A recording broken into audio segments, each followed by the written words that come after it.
It looks like we plateaued. Okay. Good morning, everyone. My name is Sharon Hurd, Chairperson, Department of Agriculture, and I am calling the meeting to order.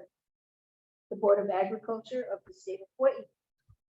Instructions for the virtual participants. We thank you for participating. As an attendee, your microphone will be automatically muted during the meeting unless you are providing testimony. For each agenda item you wish to testify on, please click the raise hand button found on your Zoom screen. Board staff will individually enable each testifier to unmute their microphones. When recognized by the chair, please unmute your microphone before speaking and mute your microphone after you finish speaking in order to prevent audio feedback.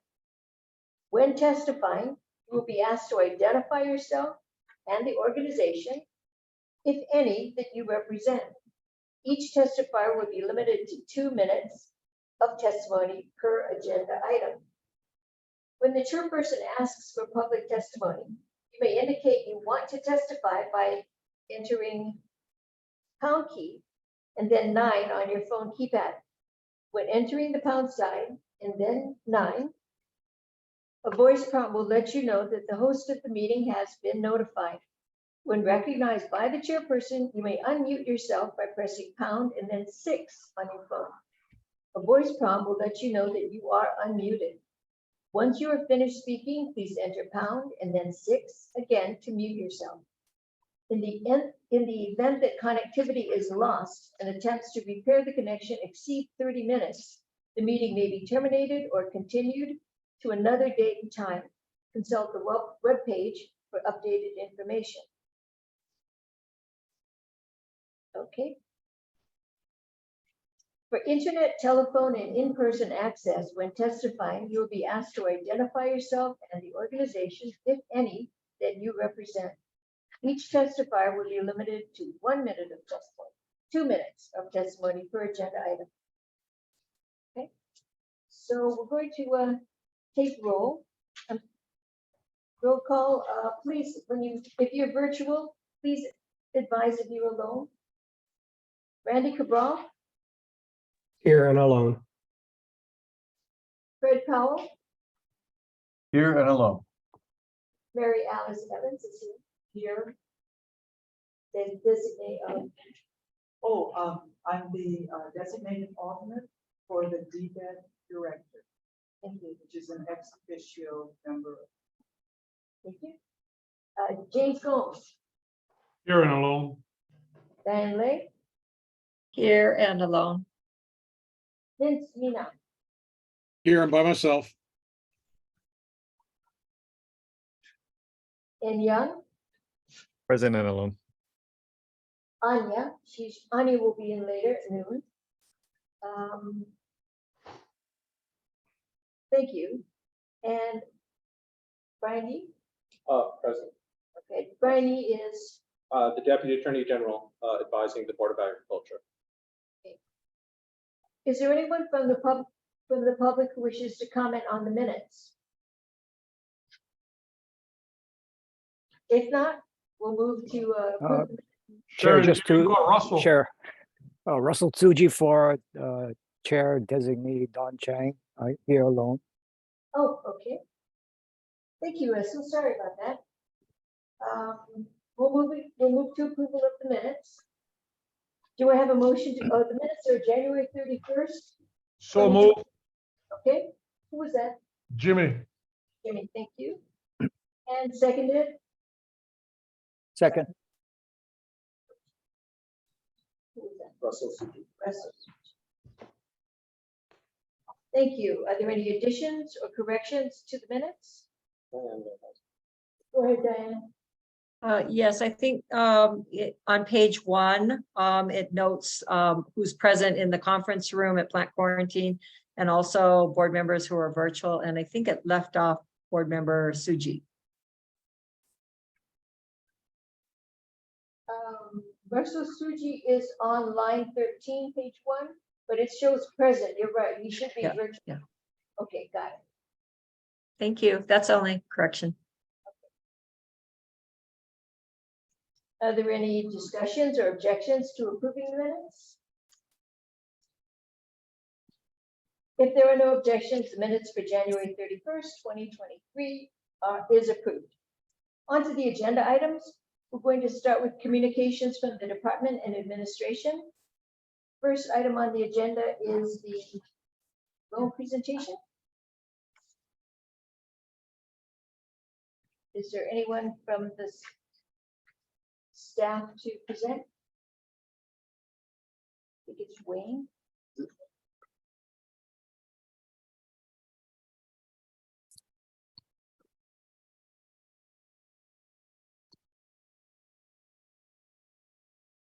I think it would help if staff would raise their hands so that we can identify who's to be admitted in next time. Okay, so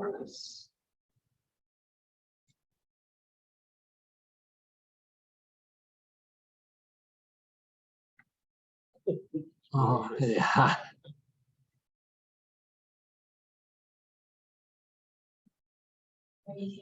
Should be.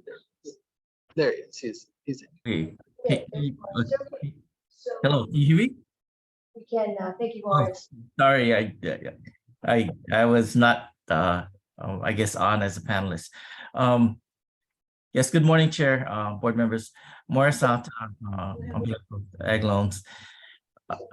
This presentation is for a loan application. It's an application for two different loans on the same request. One is an emergency loan pursuant to the Drought and Access to Air Proclamation for Maui that was signed by the governor for $150,000, and the other is an operational loan for $200,000. So the first one being a Class D loan, and the second one being a Class C loan. Or do I have it? Yeah. The applicant is Diamond B Ranch and its owner Brandon Balthazar, who's the sole owner. And Diamond B Ranch is an LLC based out of Hawaii, and Brandon is the sole owner of Diamond B. He and the ranch meets the eligibility criteria for lending under our program, and they qualify. The commodities that he has are basically cattle, sheep, and goats. And the loan is being proposed to be secured by the financing statement, assets and receivables. I believe you've all had a chance to look at the request. So basically, the purpose of the loan on the emergency loan was to meet or to mitigate against the damage and continuing threat of the axis deer and the drought conditions on Maui, and the need for fencing and other mitigation work that needs to be done.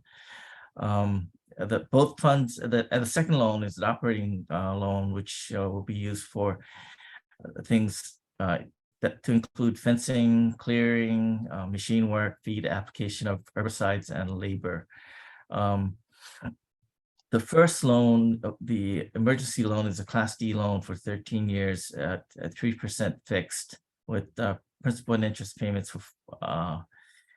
due annually. The second loan, I have to note a correction. We didn't catch this prior to submission. The interest rate on the loan, it's a $200,000 loan for a Class C operational loan for 10 years. The 3.7% fixed should be 6%, because the current interest rates that have been approved by the board is 6%. And so the actual calculation of the annual payments need to be adjusted accordingly. Let's see. Also, I mean, Morris, do you have that amount or just the adjusted amount? I don't have it. Sorry, and I'm not sure. Can you see if the applicant is on, Jason, or Stephen? Brandon Balthazar? I just want to make sure that No. he is he. I don't see him. Okay.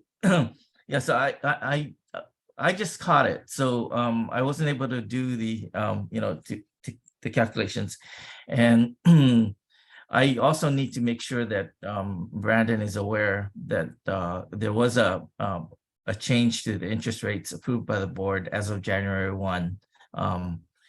And so we need to make the applicant aware of that fact. Other than that, I think this request is pretty straightforward. He shows clear financial ability to carry the loan, and so Morris, yes. Wayne Takamini has his hand raised. Perhaps he has some information. Oh, Wayne okay, Takamini has his hand raised in the audience. okay. Is it appropriate to bring him in now? Wayne Takamini? Okay, yeah. Yes, why don't we bring Wayne on now?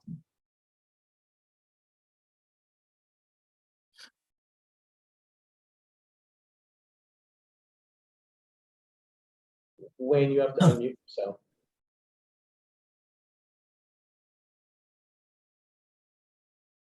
Was it star 9 or pound 9? No, he's on, he's just on the computer, just presses the audio.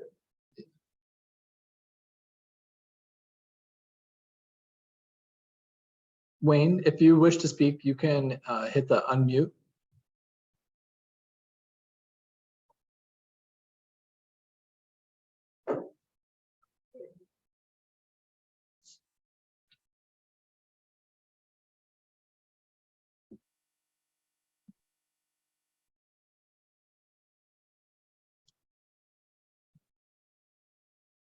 We have a Right.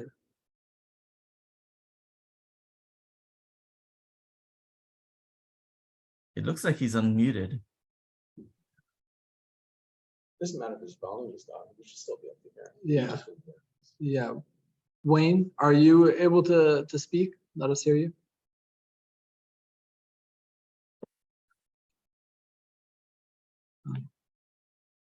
He does have this other one. Let me see.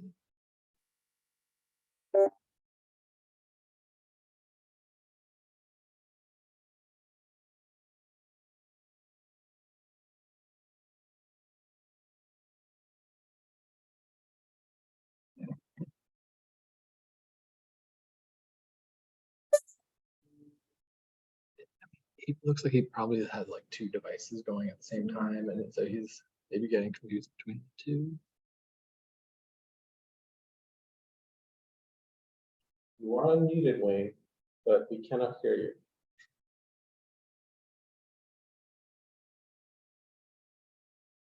You also appear to have 2 devices on at the same time.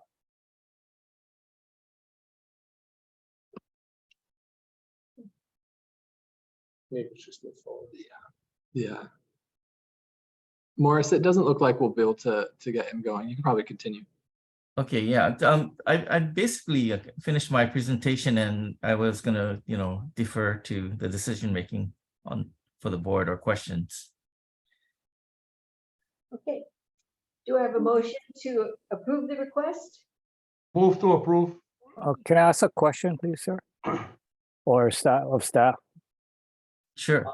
I'm sorry, Russell, would we be able to get the motion and then have discussion? Oh, okay. Oh, sure. Sorry about that. Yeah, so I moved to approve. Jimmy, This is Vincent seconds. Okay, Jimmy and Vincent, thank you. We're in discussion. Any members of the public who wish to testify? Okay, are we ready to go to? Oh, yeah. Board members, any questions or comments? Panelists. Russell, go ahead. Okay. No, I just wanted to ask staff, I appreciate the presentation that you prepared in writing. But one thing I noticed is this, if I understand correctly, the signatory on this loan is the LLC and not Brandon Baltazar individually. Am I incorrect, or is he providing a personal guarantee? Because the assets that you list here, a lot of it is jumbled and mishmashed. And I can't tell, but it looks like more Brandon's assets. Brandon's pension from his fireman job, etc. I mean, is the borrower going to be the Brendan going to be guaranteeing the loan on this? Brenda, these are co-applicants, both the LLC and Brandon. If you look at the beginning of the presentation, they're listed both as Oh, co-borrowers. okay, so they're both signing on. Yeah, they're both Oh, co-borrowers. okay. And the only other comment I had was I noticed the assets were the personal property. I do know that he has some leases with the state. I mean, does the loan program not take mortgages on leasehold? What is the question exactly? The way this mortgage is set up is, it looks like its security is all personal property, not real estate. And I understand he has some real estate, in particular, some state leases. My understanding from the loan officer was that his loan analysis showed that the assets that were presented as collateral was more than substantial to justify approving the loan, and that was the recommendation of the loan officer. To go with personal property. I guess this was the loan officer's analysis and presentation, and his conclusion was that he was sufficiently collateralized for these loans. There, I don't see any listing of property in the first priority security interest and the second priority security interest. Looks like it's all. Personal I property. can't hear Mary Alice. Sorry, can you hear me now? I can now. Okay. Looking at the loan presentation document on page 3 under security, it looks like the assets that are listed for a security interest in these loans do not include land or property, real estate of any kind. I believe that was Russell's question, basically. And again, I go to the loan officer's analysis, and without going into the actual numbers, it demonstrates that he's more than sufficiently, adequately collateralized based on the non-real estate assets. If you are looking at his financial statements, that's a conclusion that the loan officer reached, and that's my understanding why he is making this recommendation.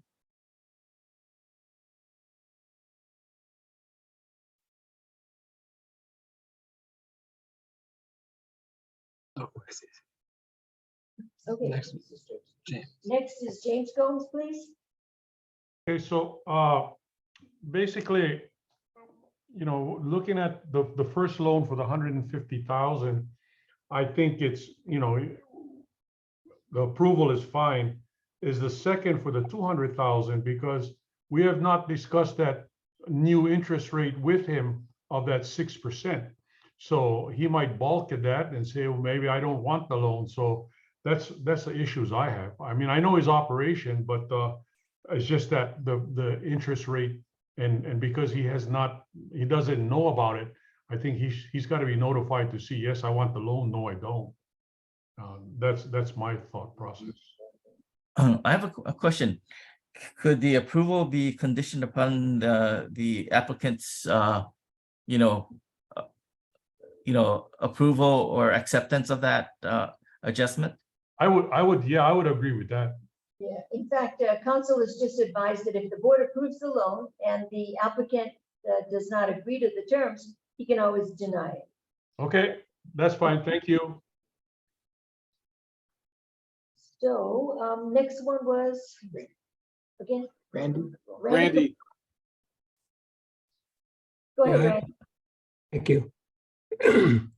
Morris, I have a question. You said the board approved the 6% interest. I don't recall if we did that or not, but when was that done, if you recall? It was I believe it was just prior to the effective date, which was January 1st of this year. It's must have been either in the October or November timeframe.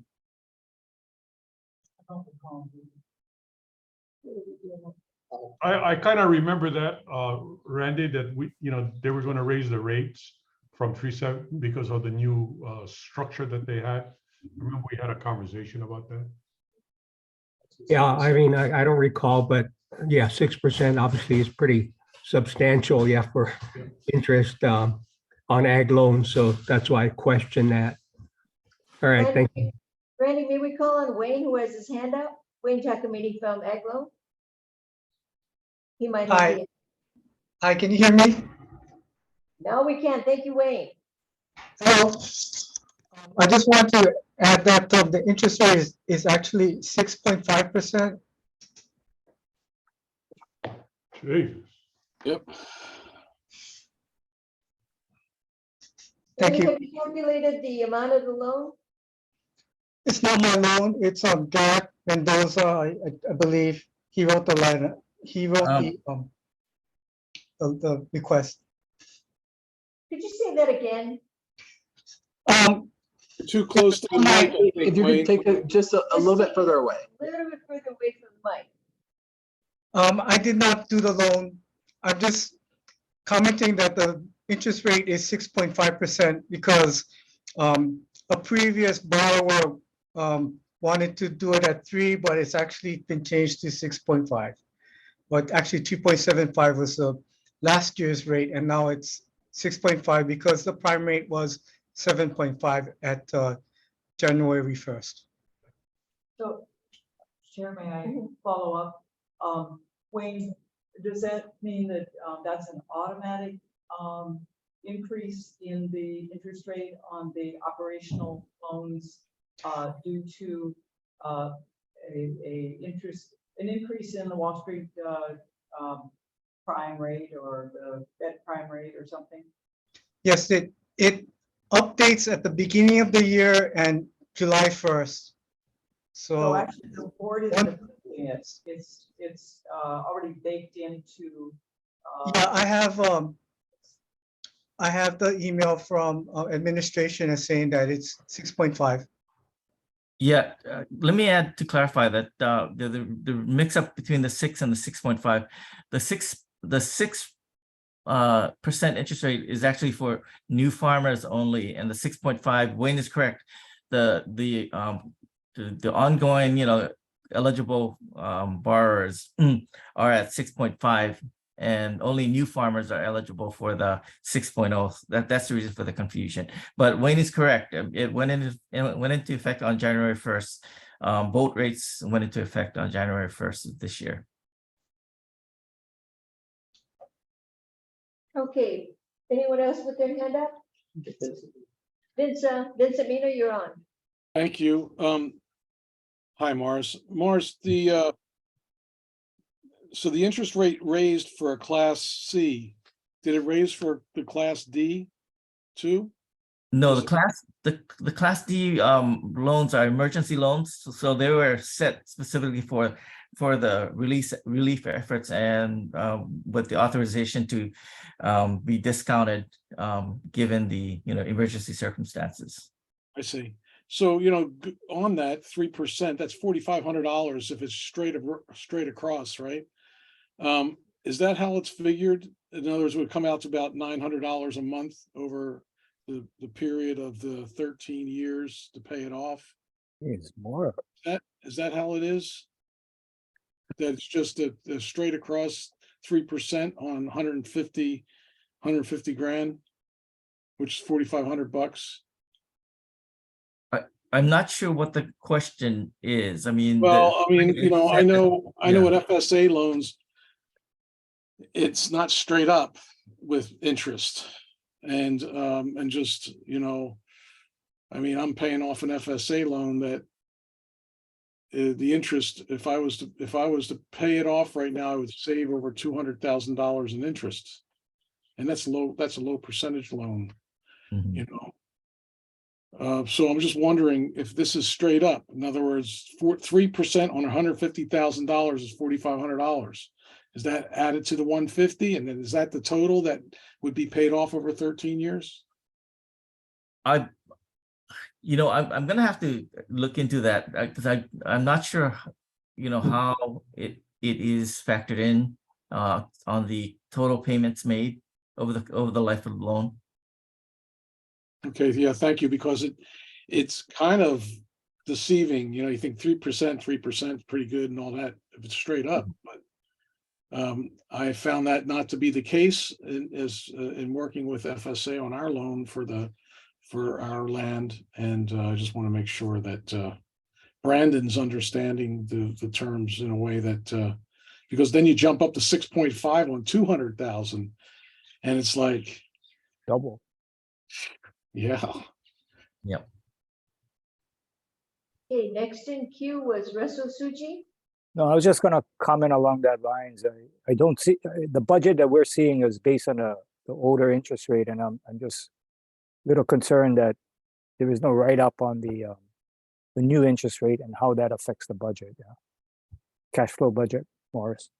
Right, and that's the reason why I mentioned that we needed to confirm with Brandon on that, because and to address Jimmy's concerns about that as well, that we are making the correction because that's what the rate is, but we want to make sure that the applicant is aware and that is okay with the applicant. Otherwise, he would probably need to reject it. I'd like to restate the advice from council, which is if the board chooses to approve this request for the loan, the applicant has the opportunity to reject that. Right. Okay? Thank you. So, any other hands raised? Vincent, your hand is still up. Oh, no, I'm sorry. I never put it down. Any further questions from the board members, comments? Chair, Yes. I'd like the minutes to note that the board didn't approve the increase in the interest rate, that it was reset on January 1st by either rule or policy, but not a board action. So noted. Thank you. Are we ready for the question? Okay, all those, roll call, alrighty, we're gonna take a roll call vote.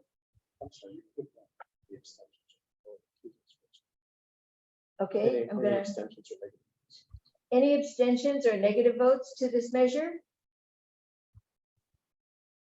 Okay, so we're calling for the voice vote for approval. Russell Suji, Yes. the chair votes yes. Anya is not here, she's excused. Mary Alice Evans, Aye. Diane Lay, Aye. Vincent Mina, Aye. Randy Cabral, Aye. N Young, Yes. James Gomes, Aye. Fred Cowell, Aye. and that's it, the measure passes. Thank you. We'll take the communications from the department. Next on the agenda is our agriculture resource management. Staff representing. Okay, didn't you hear yourself?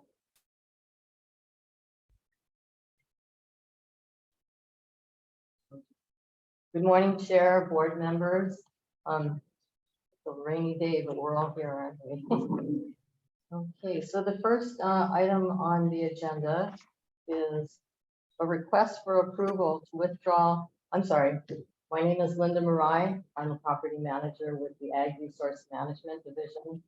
And my first request for approval is to withdraw TMK parcel 141-010-004, located at Ko'olaukopu, Waimanalo on the island of Oahu, to be set aside from Governor's Order, Executive Order number 4535, and reset aside to the Department of Land and Natural Resources pursuant to Act 90, SLH 2003, codified as Chapter 166B, Hawaii Revised Statutes. Some remarks. Act 90 Session Laws of Hawaii 2003 established a non-agricultural parklands program to which certain public lands classified for agricultural use by the Department of Land and Natural Resources should be transferred to the Department of Agriculture in a manner consistent with Article 9, Section 10 of the state constitution. Under HRS 166E, transfer and management of non-agricultural parklands related and related facilities to DOA upon mutual agreement and approval of the Board of Agriculture and the Board of Land and Natural Resources, the DOA may accept the transfer of and manage certain qualifying non-agricultural parklands. Further, the program shall include the following conditions. Number one, the lessee or permittee shall be performed in full compliance with the existing lease or permit. Two, the lessee shall not be arrears in the payment of taxes, rents, or other obligations owed to the state or any county. And three, the lessee's or permittee's agricultural operation must be economically viable. Governor's Executive Order 4535 dated August 29, 2017 transferred a total of 25 leases and revocable permits without the approval of the Board of Agriculture. DOA declined to formally accept certain leases for transfer until additional due diligence was completed. The lessee has an active administrative proceeding before the City Department of Planning and Permitting and a separate lawsuit with their neighbor. And DLNR is a party to both actions. Pursuant to 166E3 HRS, the lessee is in violation of the lease and therefore the lease is unacceptable for transfer. Recommendation is that the Board of Agriculture approve this request to have TMK 141-010-004 withdrawn from Governor's Executive Order number 4535 and reset aside to DLNR. Thank you. Do I have a motion to approve the request? So moved. Mary Alice and Diane Lay, thank you. We are in discussions. Are there any members of the public who wish to testify? If so, please identify yourself and the organization you represent. There are no hands raised at this time. Okay, we'll move on to the board members. Are there any questions or comments? Yeah. Linda, of the three conditions that must be satisfied for acceptance of a transfer, number one, perform in full compliance. Mary Alice, I cannot hear you, dear. Oh, sorry, I'll I'm going to end up blasting out Chair Hurd. Use your outside voice. Is what I say. It's my outside voice. Of the three necessary conditions for acceptance by the Department of Agriculture of these lease transfers, is it only number one that this particular lessee is not in compliance with, or is it 1, 2, and 3? At this time, it's just one. Can you tell me, are you aware of what? Oh, okay. Well, as I mentioned here in the submittal, that there is a they're in violation of county planning and permitting rules, and there's also a lawsuit. So the lease says that they must there shouldn't be any lawsuits with any government agency or with any. Is this our lease or DLNR's? This is DNR's lease. Or permit? This is an Act 90 lease that is supposed to be transferred. Very much. We have Vincent Mina. Thank you. Linda, what's an Act 90? What's the Act 90 criteria? Oh, Act 90 is the law that mandates transfer of agricultural lands from DLNR to the Department of Agriculture. Okay, and is there so there's an existing person on this land where it shows where the pictures are? Yes, it was a lease that was transferred. And it looks like there's an agricultural operation going on. Wouldn't it, in the third criteria, economically viable? I mean, that's kind of an oxymoron in agriculture, and I just wondered what the definition that the department is going with. The definition of economically viable. Yeah, I mean, That the how do they prove viability? Is through tax returns, through they're making money at the end of the year. They suffered any losses. Does that drop them out of economic viability? Economic viability is, we take a look at, first of all, their plan of utilization, if they're new. And because in their plan of utilization or business plan, as we call it, they need to submit what they're going to grow, what their projected cash flow is going to be, and all of that. So through that, we can determine whether or not their projections and their plans are reasonable and will be economically viable. Sometimes it's the size of the land. Like if the land is only less than an acre or half an acre, then it would be difficult for a farmer to be profitable on such a small piece of land. So, Unless you're me. The kind so with that, then for over 14 acres, is this a diversified operation? His crop is tea leaf. Oh, okay. Tea leaf. Oh, wow. And there is quite a demand statewide, actually, I understand. for the food industry, particularly. Right. Thank you. Thank you. Next hand was Danielle.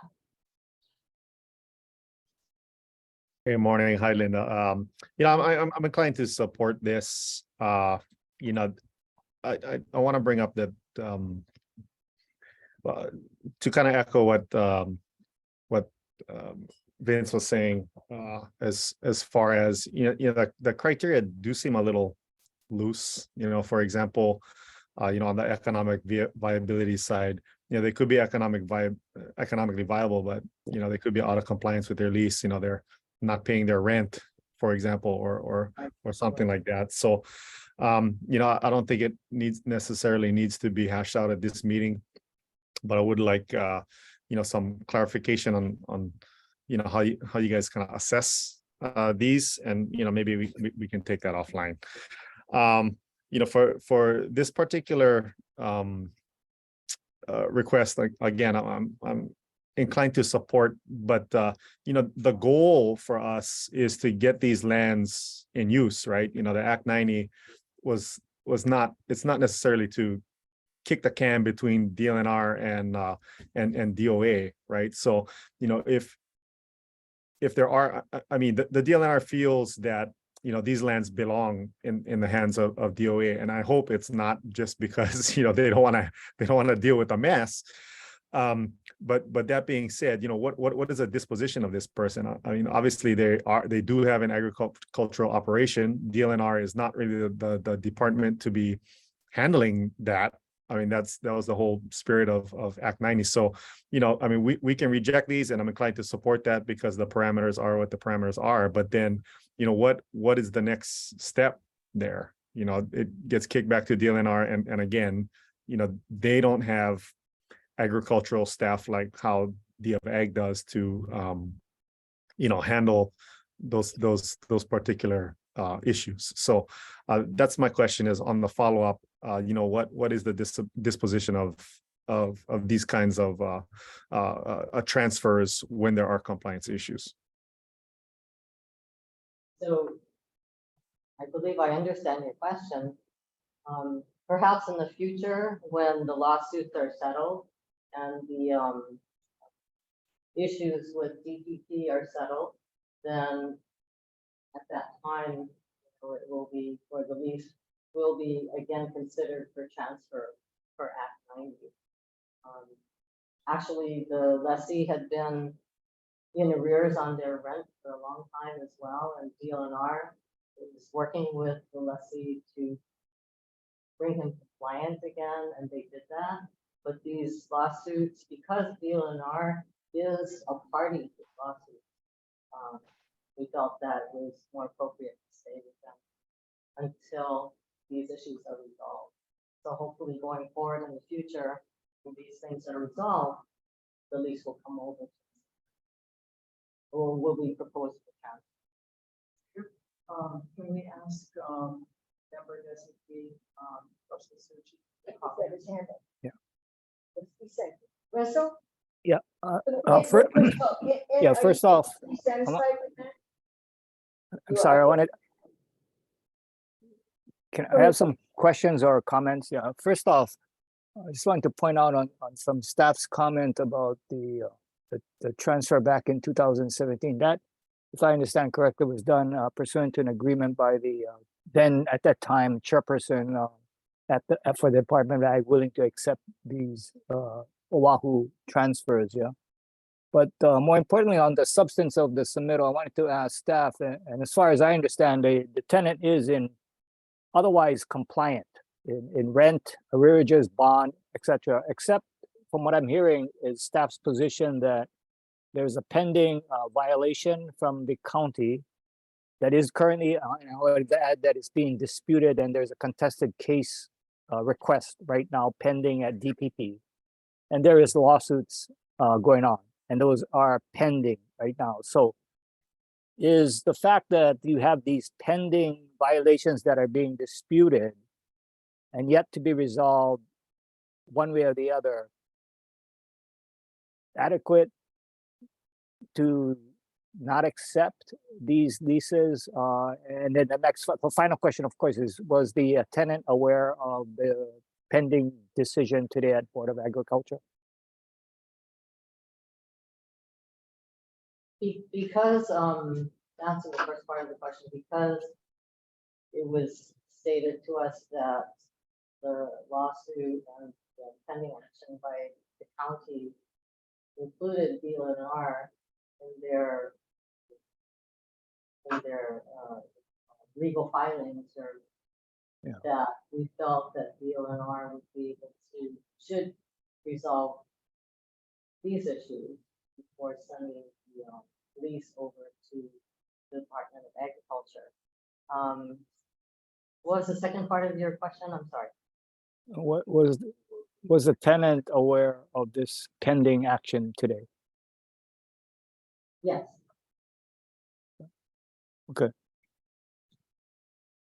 Yeah, I'm just curious because the usually when there's a contested case or pending lawsuit and it has not been fully decided, I would think a board was usually refrain from taking final action on a lease, such as termination, or in this case, it's not a termination, but of the lease, but it's for violation, but it's more of a transfer issue. So I'll leave that there from there. These are just my comments. Thank you.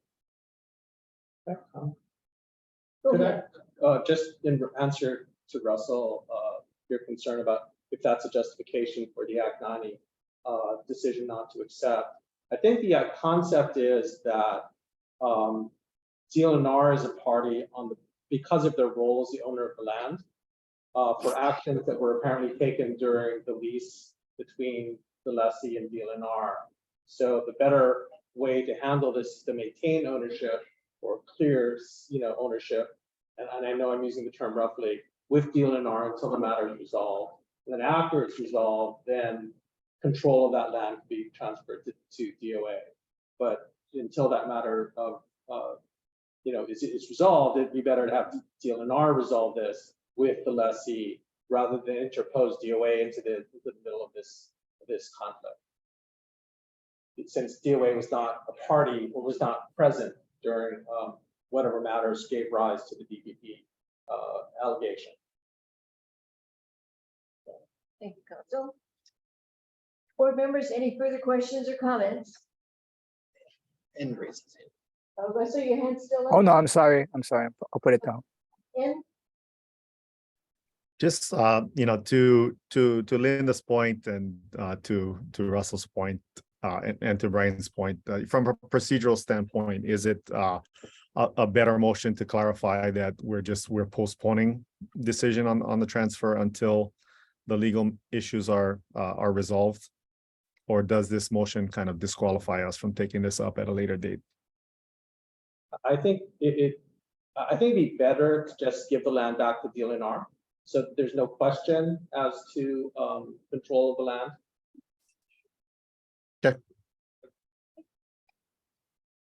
Board members, any further questions or comments? Chair, I was just wondering, how much is this lease that they're paying? Do we have any information on that?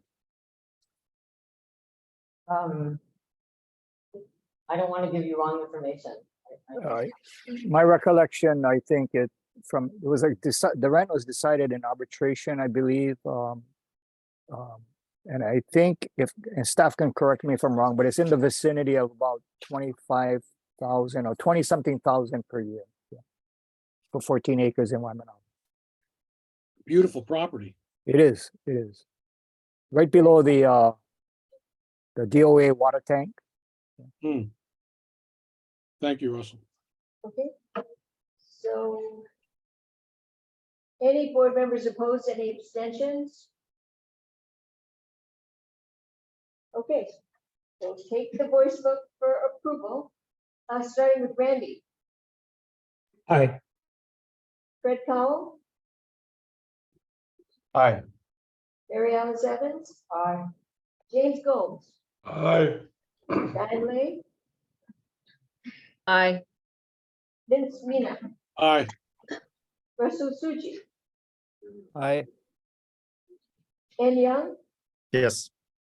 Okay, Anya, are you with us yet? No? Okay, then excuse. Brian Yee, we don't. No, yeah, no. Okay, so looks like the measure has been adopted. Thank you, Linda. Thank you. So, I have one more, okay? My next submittal is a request for approval to issue a revocable permit to the Molokai Homestead Livestock Association for TMK 252001017. This is located at the Molokai Agricultural Park at Po'olehua on the island of Molokai. I just wanted to note for the land area, 3.769 acres is the net usable area, and the gross acres is 30.715 acres. That's the gross acres. So some background. A significant outbreak of bovine tuberculosis, or BTB, on the island of Molokai in June of 2021, affecting 6 herds in central and west Molokai, has resulted in an island-wide quarantine of all ungulates that restrict their movement off of and onto the island and between premises on the island. 5 infected herds have been completely depopulated, with the 6th herd in the process of feeding out only test-negative steers and heifers to market weight.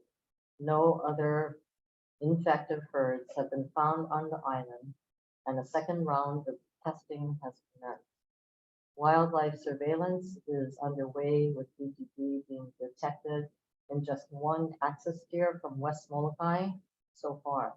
It is thought that the severe drought, high number of axis deer, and feeding of livestock to keep them alive in close association with cattle and swine at feeding and watering sites is where transmission likely occurred. Genomic information detected in the affected livestock and wildlife found currently and historically indicate that certain wildlife species may be a reservoir containing the BTB on Molokai. Because the BTB quarantine affects all livestock herds on the island, export of feeder calves to market on the mainland US has become problematic. Cattle producers have joined together under the leadership of the Molokai Homestead Livestock Association and have come up with a plan to feed and finish cattle on Molokai as a result. HDOA's Animal Industry Division, MHLA, or Molokai Homestead Livestock Association, and other cattle producers on Molokai are requesting a RP for lot 17 at the Molokai Agricultural Park to utilize as a quarantine site, to construct livestock testing facility, and to grow crops to be used as cattle feed. The lot is enclosed by an 8-foot fence that, when repaired, will exclude axis deer and feral pigs, both which have been implicated as potential reservoirs for BTE. In addition, producers will be working closely with animal industry to test negative cattle prior to entering the area. Cattle will be periodically tested to ensure they remain negative for BTE. The Animal Industry Division recognizes the need to not only detect, eradicate, prevent, and conduct surveillance for BTP and Molokai livestock herds, but to also assist the affected livestock industry to recover from the economic hardship caused by this outbreak. The Molokai Homestead Livestock Association is requesting a revocable permit for TMK 252-001-017 for diversified agricultural use that includes the production of silage for for livestock feed. MHLA is also requesting approval to allow the Department of Agriculture's Bovine TB Testing Center to use a portion of the lot of approximately 1 acre as a temporary holding area for quarantine animals. The recommendation is that the board approve issuance of a month-to-month revocable permit to the Molokai Homestead Livestock Association for diversified agricultural use, and the request to allow the Department of Agriculture's Bovine TB Testing Center to use a portion of the lot. Thank you. Board, do I have a motion to approve the request? So moved. So moved. Second, Jimmy. Okay, thank you. We are in discussion. Are there any members of the public who wish to testify? Please identify yourself and the organization you represent.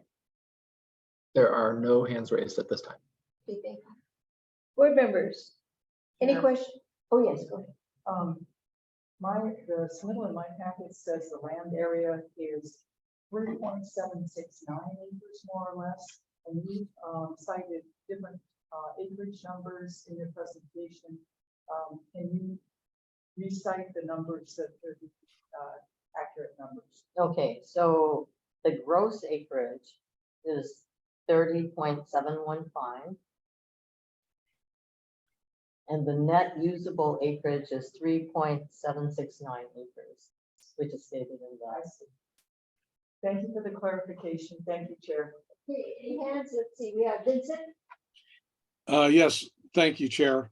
I don't know if any of the board members have been in Molokai up in that area, but man, it's really hard. It's a real depleted area. Deer pressure is enormous. There's a koa that nothing grows underneath. I think it's a Formosa koa. It's just terrible. I mean, any challenge that could be presented is presented on Molokai. I want to thank you, whoever's putting this together, to bring pictures. Thanks to Board Member Gomes asking for pictures. Is a month-to-month a normal operating procedure in a revocable permit? That's my question. Yes, it is. Revocable pretty much means that either party, either the lessor or the lessee, may request to cancel the lease with, I think it's 25 to 30 days prior notice, prior written notice. And is this association getting any other support from the department in their looking to deal with this issue over there? The animal industry folks who are running the bovine testing center have been very, very supportive of the Molokai community and this issue. Yes. Okay, well, thank you, Linda. We have James Gomes. Yes, this is for Linda. Yeah. You said there's 30 acres, but they're only gonna, their lease is on under for 3 acres. What's gonna happen to the balance? Do they have access to the balance of that acreage, or is it all usable, but just 3 acres is what they're gonna pay for? Well, the net usable area is the area that can be used for farming, as determined by the appraiser. So, but, you know, depending on what the crop is, they could very well use more than the 3.769 acres. I hear you, but they can, but are they have access to it? Because Oh, what you yes. see- yes, what I'm you see sorry. those pictures now is haulicoa, and haulicoa is very nutritional for cattle. Cattle will knock it down and they'll bring it down. Even the deer, they'll push it down with their horns and they'll eat the coa. And the coa, there's a lot of nutrients in that, the coa. But when I'm looking at this, it's an RP. Who is, do you know the officers of the Molokai Homestead Association? Do you know their names? I do know their names. I didn't bring it with them. I believe the Molokai Homestead folks are online. Adrienne Apo, are you there? She may be, She could possibly. If they're not, I would like to get their names. I'd like to reach out to them. Sure. I really would, you know, Absolutely. talk to them about some things that I see, or, you know, we're also looking at some, putting a office there for a veterinarian, state veterinarian for TB, as well as, will this be near this area because they're going to quarantine cattle and so forth? yes, yes. In fact, the site that they are looking at for the office is on the adjacent lot where the University of Hawaii Community College holds the lease. So yes. And yes, they will have access to the entire lot, not just to the 3 acres. So they will have access to the entire 30 acres. Well, for $167 A for month. 30 acres? Wow. That's pretty consistent with the Molokai Agricultural Park leases. That number is very consistent with that. The lease rent in that area. So whether you in that ag lot, whether you have 3 acres or you have 50 acres, is still $167 a month. Is that, am I correct? I don't quite understand that question. Well, Acres is the- what we have here is for 3.769 acres. Yeah. More or less. Yeah. And the rental is 167 per month. No, but that's the usable area that was. Yes. determined when the So what lease- happens, so are they gonna stay in that usable area? Because you No, said no, they have they don't access to need- the whole 30 acres. Right, they can access the whole 30 acres if they want to. Because it's actually part of the lease. This, the land area on this submittal, it should have said the gross acreage and the net usable area. I'm sorry that confuses you.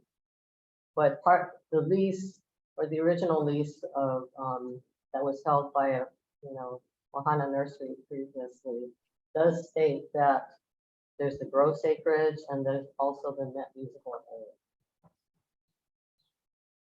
So yes, the MHLA folks would be able to use the entire 30 acres if they wanted to, if they could use it, yeah. I'm still confused, because you got 30 acres. I mean, what is considered not usable because it's not plowed and that's pasture? The land there, some of it is very rocky. And gulches, I'm sorry? gulches maybe. Perhaps towards the back of the lot, but a lot of it is very rocky. There's a lot of rock in a lot of the parcels on that side of the ag park. If you don't mind, can you give me a phone number and Molokai Association, the homesteaders? Sure, I'd sure. like to talk to them. Yeah, I thought they were gonna be online this morning, but Jimmy, I'll be on that call with you if you like. but I'd be happy to provide that information to you. I'm sure they would love to talk to you and, you know, get your support. Okay. Thank you, Jimmy. And now Russell Suji has his hand up. Yeah, I was just gonna comment on the submittal. You know, when I first read it, I thought it was a simple revocable permit to this association, but the majority of the permit is talking about the animal industry division at Department of Ag and a quarantine site. So I would ask staff next time to please add in onto the title, the appropriate land disposition. If it's, in this case, it looks like there's 2 land dispositions, or at least in the context, and it doesn't say so. Is this a sublease kind of context, or between the association, the Molokai Association, and the Department of Ag? Because I can see, you know, especially if you're going to add a quarantine for station on the land, you know, this title of the agenda item should be out there so the public can be aware and see, and they can look at the submittal and testify if they feel warranted. Because I'm not sure, you know, how the neighbors of this area might feel about having a quarantine station in the backyard. By simply reading the title of this agenda, you will not know that. Well, But there's a comment. actually, just for your information, we, meaning the Department of Ag and the Molokai Homestead Livestock Association, did have a public meeting a few weeks ago, inviting, you know, all. They put posters all over the place. We sent out flyers with our irrigation bills, and the entire community was allowed to participate at the meeting, and we did have a nice turnout. Okay. Yeah, but next time I think it's good practice to put it in the title of the agenda as well. So we're aware. Yes, thank you. I agree, Russell. Thank you. Any other Thank you. points? Stanley? Thank you. So for staff, I guess I had a couple questions. Yeah, one was on that testing facility, because the submittal seems like the facility would be within that 30.7 acres. But then you also mentioned it would be on an adjacent lot. Which is it? Actually, where they test the cows is on this lot, but it's really just a corral that they're gonna set up and have the cows in that corral and test them there. The office for the testing facility, and I'm talking about the office, which is a pod, that's gonna be on a separate lot. Through an agreement. We're still working on that agreement with the University of Hawaii. Okay, it wasn't very clear in this. Yeah, okay, so corral instead of a facility. Thank Okay, you. It wasn't clear to others as well. And then I guess skip to some of my other questions. And then they were talking about production of silage. Does this property have irrigation available? They can hook up, there's a meter at one end of the property, right, for the agricultural water. Okay. All right, I think rest of the discussion has covered everything I had. Thank you. Thank you for those questions. Randy Cabral? Yeah, I'm just questioning the motion because the motion is to approve the revocable permit, but then on the bottom paragraph, it talks about requesting approval to allow the DOA to put that so-called holding area for quarantine animals. So are we asking for 2 approvals or what?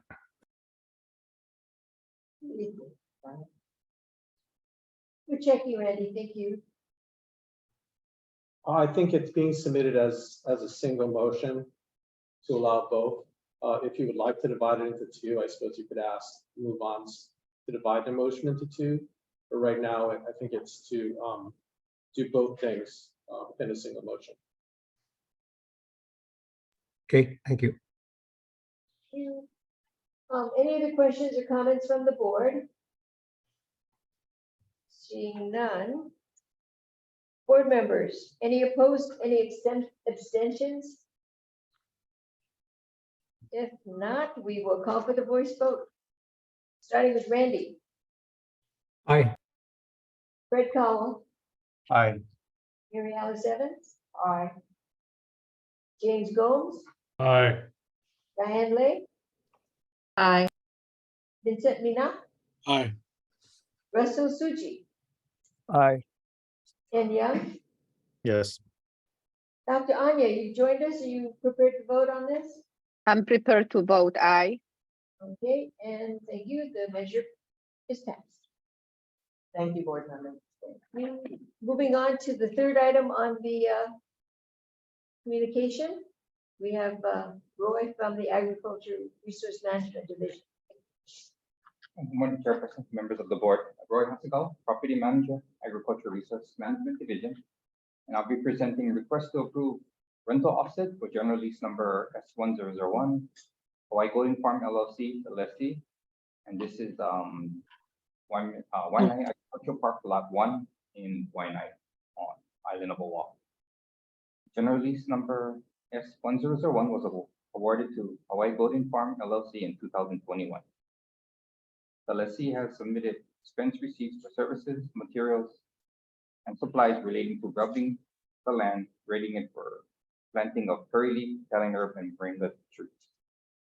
The lessee requests a rental offset up to 2 years of annual lease rent of $7,996.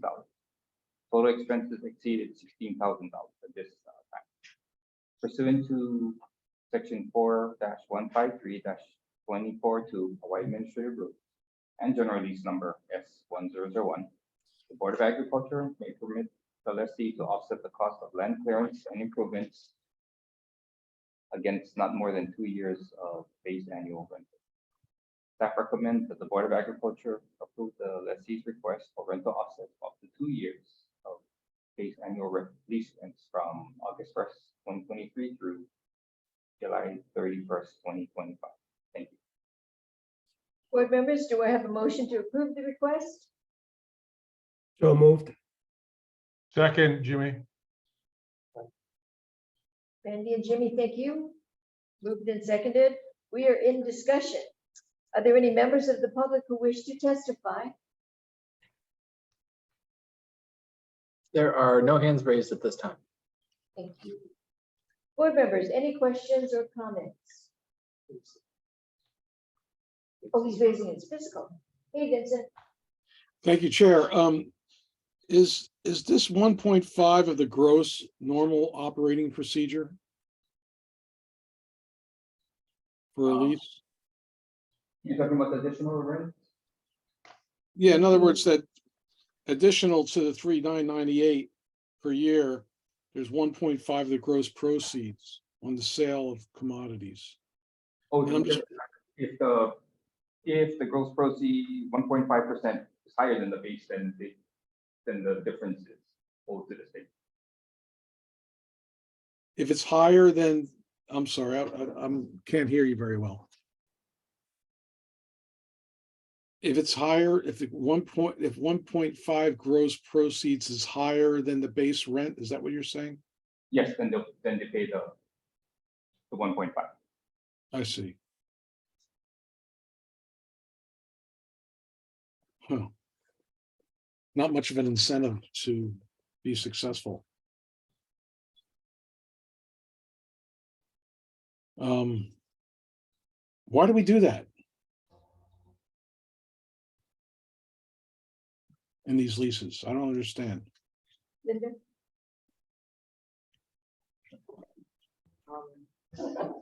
Excuse me, Vince. So your question about the 1.5% percentage rent, additional rent.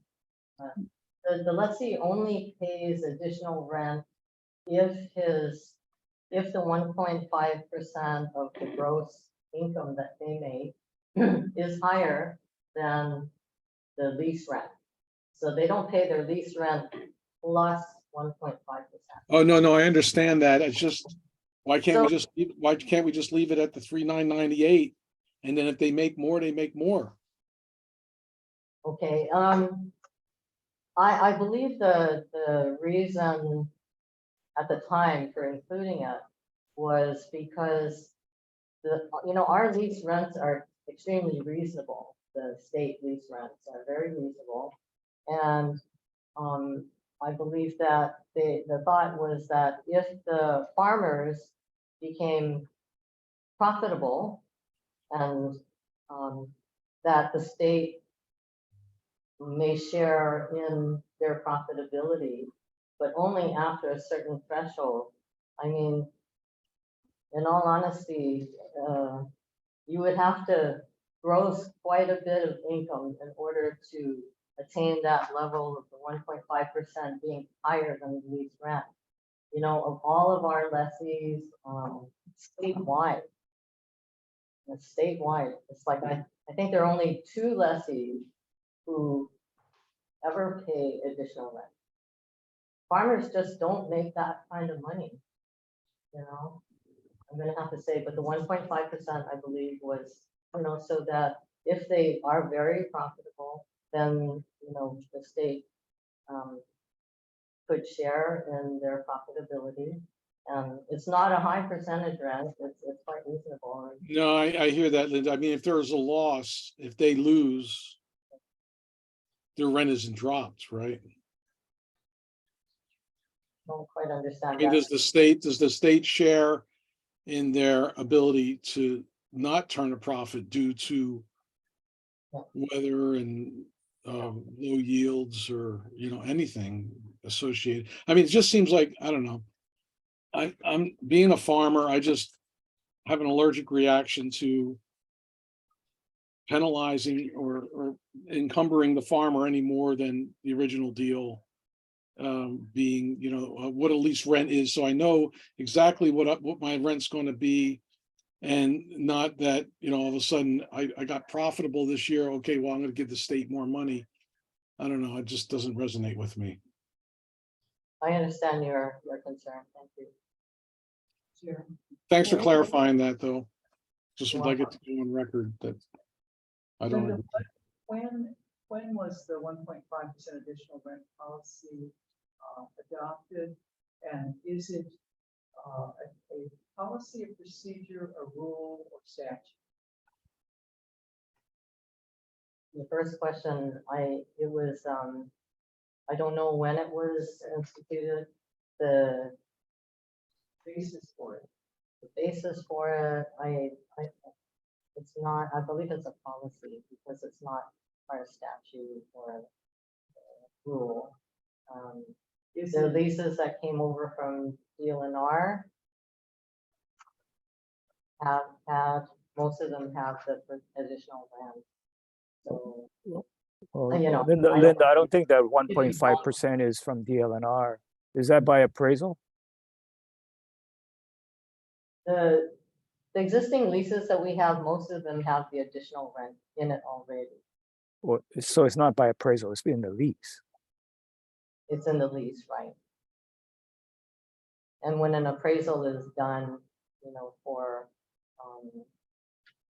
our leases, it's usually included. The additional rent's included. does the department have the ability to change that policy? Ryan, me? I haven't researched the issue. We can. I think the only thing I would say is it is something that should be done by policy for all future farmers, just not on an individual basis. Right. Chair, can I follow up a little bit here, please? Sure, Vincent.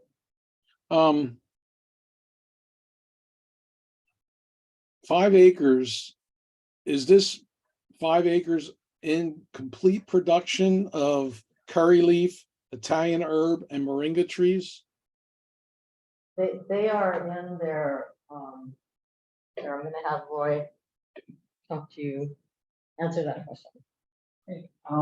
They've completed the clearing and they're in the process of planting the curry seed right now. So they're looking to plant out all the 5 acres in these 3 crops: curry leaf, Italian herb, and moringa trees. According to their conservation. Wow. Okay. Thank you. I see no other hands raised. Board members, any questions or comments? Okay, we'll Chair- go. Yeah, go ahead. Chair, I have one comment. I think just so everybody understands that it's not unusual to have a percentage of gross in private leases from individual landowners like Kamehameha Schools. I've had a lease and they do put in there a percentage of gross, so it's not an unusual thing. Thank you, Randy. Any further comments or questions? Otherwise, we'll go to the roll call vote.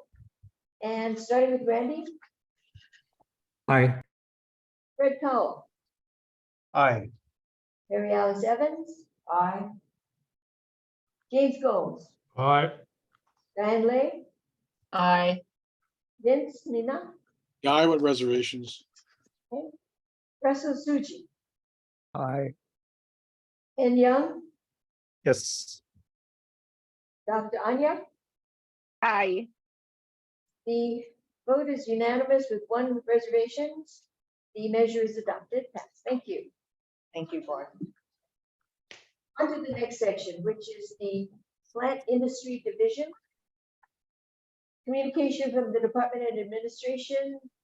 Who is representing pesticides? Nope. Maybe Greg is on there?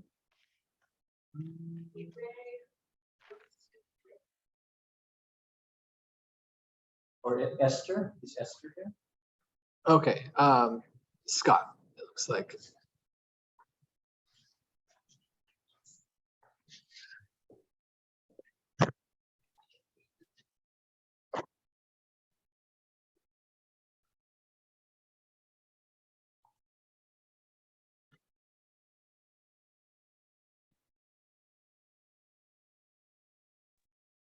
Hi, good morning. Can everybody hear me?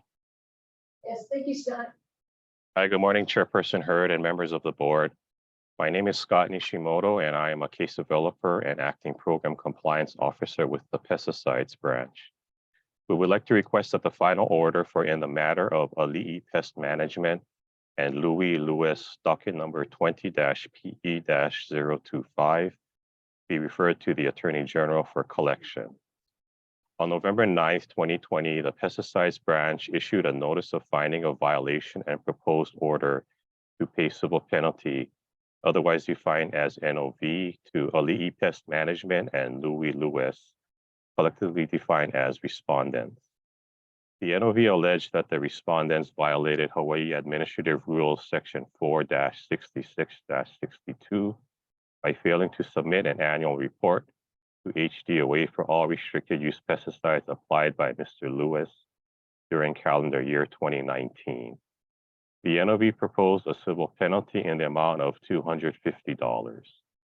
The NOV provided the respondents the opportunity to contest or negotiate the NOV within 20 calendar days from the date of receipt of the NOV, or the NOV would become final. On November 20th, 2020, the NOV was served on the respondent. Pesticides Branch did not receive any requests from the respondents to contest the NOV. On February 8th, 2021, a final order to pay civil penalty was issued for failing to respond to the NOV. The final order required the respondents to submit the original civil penalty to HDOA within 20 business days from the date of receipt of the final order. The final order was served on the respondents on February 12, 2021. Pesticides Branch did not receive any response to the final order from the respondent. On November 2nd, 2022, HDOA issued a demand letter to the respondent. The demand letter required the respondents to submit the original civil penalty to HDOA by November 14th, 2022, or HDOA would refer the matter to the Hawaii Department of the Attorney General for collection. On November 7th, 2022, the demand letter was served on the respondent. As of today's date, the respondents have failed to submit the original civil penalty to the pesticides branch. Pursuant to HRS section 149A-41 subsection B4, in case of inability to collect the administrative penalty or failure of any person to pay all or such portion of the administrative penalty as the board may determine, the board shall refer the matter to the Attorney General, who shall recover the amount by action in the appropriate court. The pesticides branch recommends that the board refer the final order for in the matter of Ali'i Pest Management and Louis Lewis, docket number 20-PE-025, to the Attorney General for collection. Thank you. Board members, do I have a motion to approve the request? So moved. Thank you, Mary. Any second? Anya seconds. Anya, thank you. It has been moved and seconded. We are in discussion. Are there any members of the public who wish to testify? There are no hands raised at this time. Thank you, Stephen, board members, any questions or comments? We have 3 hands, starting with Vincent. Thank you, Chair. You know, not too long ago, I think when it was Director Enright was there, but I'm not sure. It could have been Phyllis. We had an issue come forward in front of us that a lady in Waianae who had a license didn't report on 20 gallons of RUPs that she had. And, you know, we're talking about mere ounces per 200 gallons of water these RUPs are mixed in. And, you know, this was the same path. Refer it to the Attorney General. I don't know where it went. The thing that really upset me was the fact that she was just going to get like prohibition, you know, her license being taken away for a little while, but in essence, she's not going to lose her license, which I couldn't wrap my head around. So it seems like $250 and all this paperwork and all this time and attention we're putting into this, and this person doesn't even respond to demand letters. What do we say? Well, we're going to demand it, and if you don't listen, we're going to demand it again. You know, I mean, it's not much teeth, it seems, to this kind of a rule.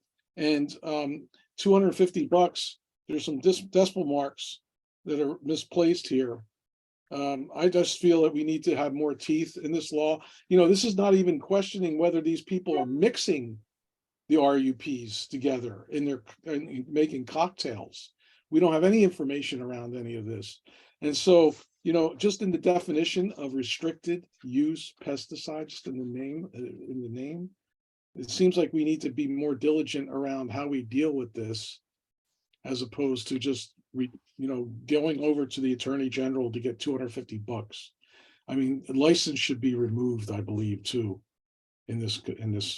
So can there be a caveat? Can there be an amendment to the motion that we remove license? Can we do that, Brian?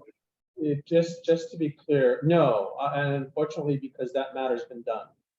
So the matter was, notice of violation was filed and the judgment's now final. So I don't think we can go back and revisit what was done. And quite frankly, this is a little, with all due respect, the pesticide branch really should have followed up earlier and then transferred it to our office earlier, because it was in February 2021 that this matter was final, and the demand letter wasn't sent for like more than 18 months later. And finally, I will note that this particular violation, I think, is the annual report violation. So I understand your concern about the other case, but this one is just, they didn't file, it's paperwork, which it's important to do. I mean, the public demands that these pesticide,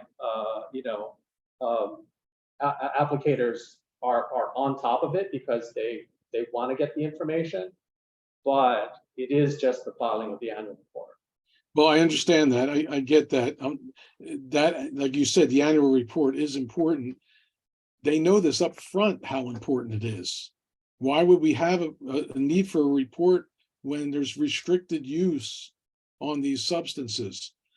I mean, it goes with the territory, and I just, a slap on the wrist is not my idea of of us taking it seriously, that's all. Thank you. Thank you. Yeah, and I think the other question might be, they might have corrected. So the report might eventually have been filed, but it would still be late and therefore still subject to a fine. Okay, thank you, Vincent. We Thank have you. James Gomes. Yeah, I totally agree with Vince. And you know, the questions I had was, he kind of spit it out. But again, I think this guy's license should be revoked for a period of time, you know, not, you know, even if it's a year, just because it reports that it's not done, because he knows up front. But I think overall, of the time that is spent by staff, the AG and everything else, you're gonna spend way more than $250. And that's just a slap in a goddamn face, if you ask me. So and if there's any way, or we can make some changes to, if this is required and this is what you need to do, either we take his license away, drop it, or suspend him for a long time where he can't operate. That's where I'm coming from. Thank you, James. Yes, thank you, everybody, for your suggestions. So this is something that I can bring up with the program manager, because any kind of change in civil penalty amount would have to come from the program manager's approval. Okay, we did have another hand up. It's N Young. More of the same.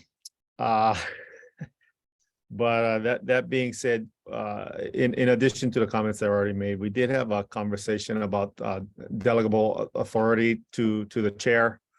And I just don't feel like $250 or $100, especially on the procedural pieces where people have not filed annual reports, needs to come to the full board. I'm not sure if that's something we could do, but I know we looked at it with Chair Shimabukuro, and she had suggested a number of things that could be delegable to the chair and staff. I do think this takes up too much staff time for these kind of Manini issues. Thank you. Noted. Board members, any additional comments or questions? Randy, your hands up. Yes, Scott, the penalties are set by law, or is it decided by the program manager? We determined the civil penalties for these annual report violations. It was discussed with the program manager, so it's a program policy. So we only have maximum amount specified in the administrative rules, but as far as the actual penalty amounts, it was determined by the program manager.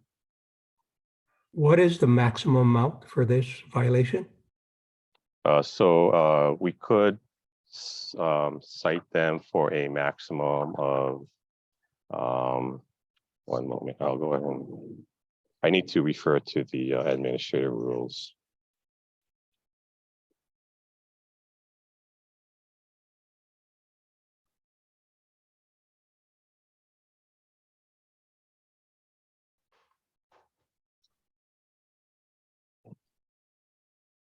So it would be for private applicators, it would be up to $1,000. And then for commercial applicators, it could be up to $5,000. Okay, thank you. That kind of makes more sense. That these guys would comply if the fines were a lot higher. So, okay, thank you. Thank you. One more for your follow-up, comments. please, Chair. One more follow-up. Scott, Yes, sir. so who is the program manager? The acting program manager is Greg Takishima. And is he available at any point for us? He is out of the office this week. Could, yeah, I can relay, I'm sorry. Yeah, I would like to hear some follow-up, because like I said, that earlier person, and there were several, if I remember correctly, in the term that I've been on the board, several of these have come forward in the same capacity where people weren't reporting. And I mean, we're talking gallons of this stuff when only a few ounces per 200 gallons of water. I mean, that's a lot of RUPs going out there undocumented, and there's no reason for it, especially when you know up front that you need to be culpable to all the criteria of use of them. Okay, we have one other hand up from James Gomes. Yeah, again, Scott, when you had told Randy that you can go up to $1,000, I think we should be hitting this guy $1,000. And is there any way that you can even add per day if it's not paid, or per month or something? But to have some precedence that you need to do it. This is not just a slap on the wrist. That's my concern. Okay, well, thanks for all those comments. I would like to add one as well, that Greg is on vacation right now, but he has testified in support of a bill from the public that ups the fines considerably for this type of action for repeat violators. So we're going through the legislative process right now to allow us to go higher than $5,000. So, and Greg was very active in testifying on that measure. So there's something going through the legislature right now, just FYI. Sure. Are you saying $5,000 or $1,000? The maximum is 5,000 for repeat offenders. Great. Yeah, and Chair, could I get the bill when that goes forward, the number of that bill for Is it going to testimony? be this year's legislation? We'd like to support it and send testimony in it. okay, we will email the board with the bill number on that. Great, thank you. Okay, it is coming up soon, this week, I believe. Okay, so any other questions from the board? Any opposed, any abstentions? Okay, let's go to the vote then. Randy? Aye. Fred Collum? Aye. Mary Alice Evans? Aye. James Gomes? I, with reservations, I'd like the fine to be higher. Diane Lay? Aye. Vincent Mina?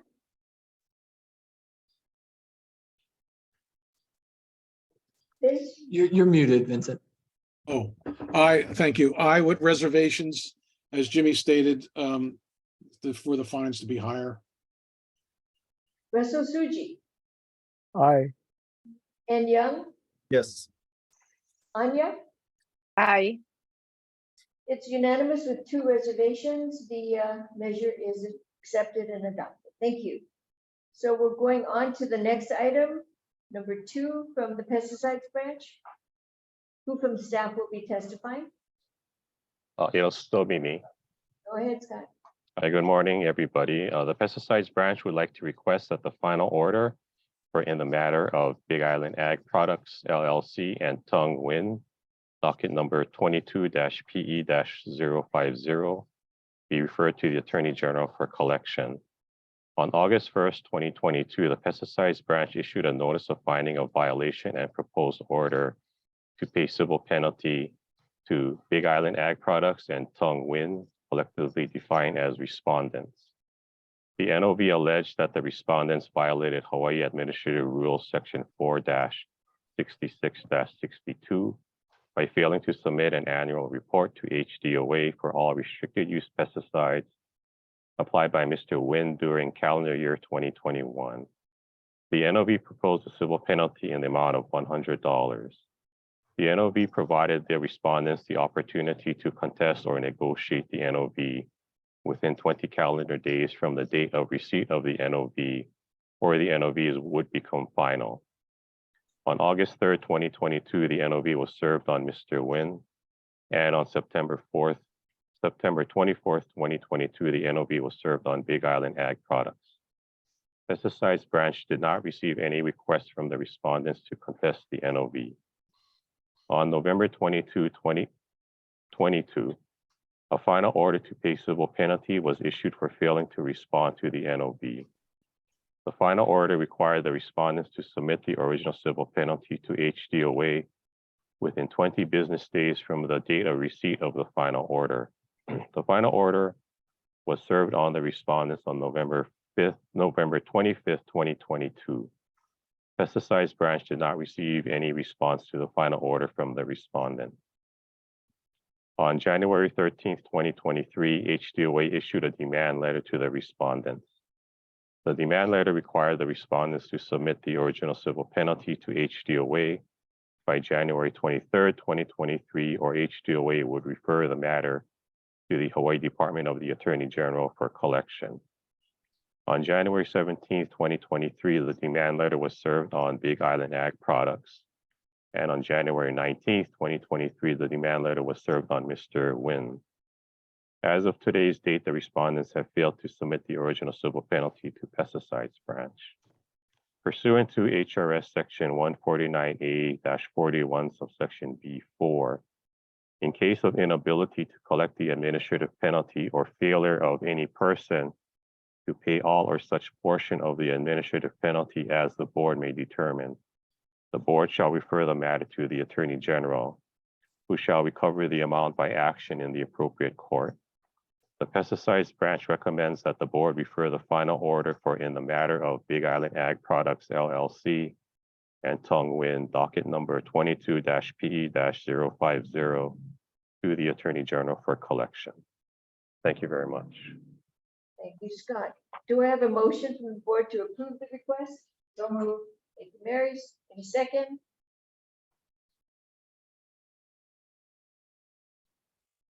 I second Anya. Okay, thank you. Who will be, from the staff, will be discussing this? Scott?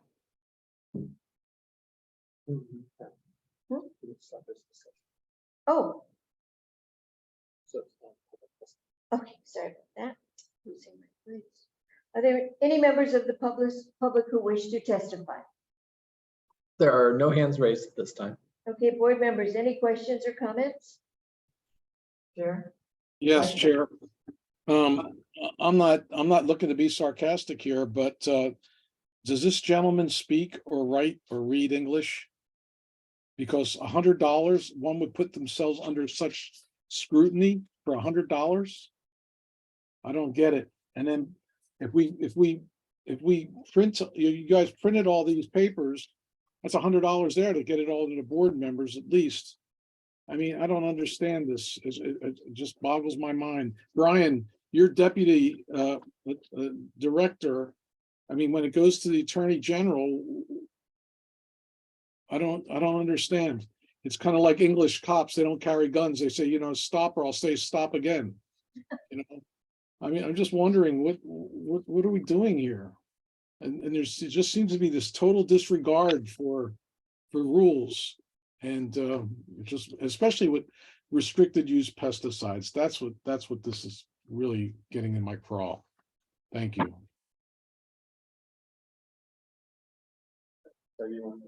Okay, so it's just to let you know, the notice of violation process is normally done by the Department of Agriculture. So they do most of that work themselves. We're happy to review anything they submit to us, but it's filed by DOA. So I have let the deputy know who handles pesticides of the board's concern about the amount and the severity of the fine. But ultimately it will, and so she's aware of the priority this is being given. But ultimately it's a frankly a department question. And then we do whatever the department asks us to do. So, Well, and as a follow-up to that, are we the ones then would recommend to them to take away their license? So the Department of Agriculture initiates the notice of violation process. It doesn't come to the board until after that process is over. So I think they're going to take back those suggestions from today to have that internal discussion. But generally the department that's making the notice of violation penalties. Okay, well, thank you. Yeah. I'd like to agree with Member Young's comment on this earlier, on the earlier notice of violation one. I think this should be these issues, particularly on the annual report, should be delegate it to the chair to move forward on. I don't think this is something that the board needs to, on the annual report file. It's just a comment because, you know, that I don't realize that's not agendized and we can't act on that. But I'm just thinking that as a comment. Noted. Next hand up was James Gomes.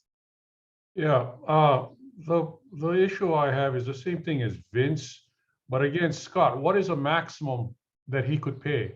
And this is kind of similar to Lewis also. Why is one $250 and the other one is $100? I mean, they're not identical, but they have the same substance. And I do think by giving it to the chair is fine, providing that you're not just going to slap them in the hand and say, yeah, just give me $100 or not, or we just sit in the back. I think we should substantially really nail them. Yes, thank you for the question. So in determining the civil penalty amounts, we base it on whether they were private applicators or commercial applicators. So for private applicators with no RUP purchases in the reporting calendar year and no previous violations, we, as a program, determined that it'd be $100 civil penalty. For commercial applicators with no RUP purchases in the reporting calendar year and no previous violations, we determined that amount to be $250. But now you're chasing this guy for $100, and then you're going to turn him over to the AG. What is that going to cost? Yes, so I will definitely take that into consideration with the program manager to adjust our civil penalty amounts. Thank you, James. Can we move on to Randy? I'm sorry, is it, no, it's Randy, did you have something? Yeah, I just wanted to point out one thing. The bill you're talking about is HB 692 that increases the penalties. But also I think the point that Scott just made is just because they never turned in a report doesn't mean that they used RUPs. Yeah, I think that should be noted. Okay, one more thing, Randy, do you know the hearing date on 692? Yeah, I think it's coming up soon, if not tomorrow or today. Yeah, I remember Greg doing testimony on that. Okay, so we have another hand up, Ed Young. Yeah, I have, my comments from the previous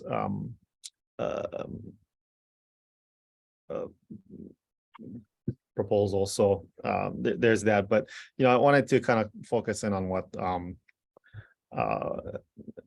Vince was saying earlier.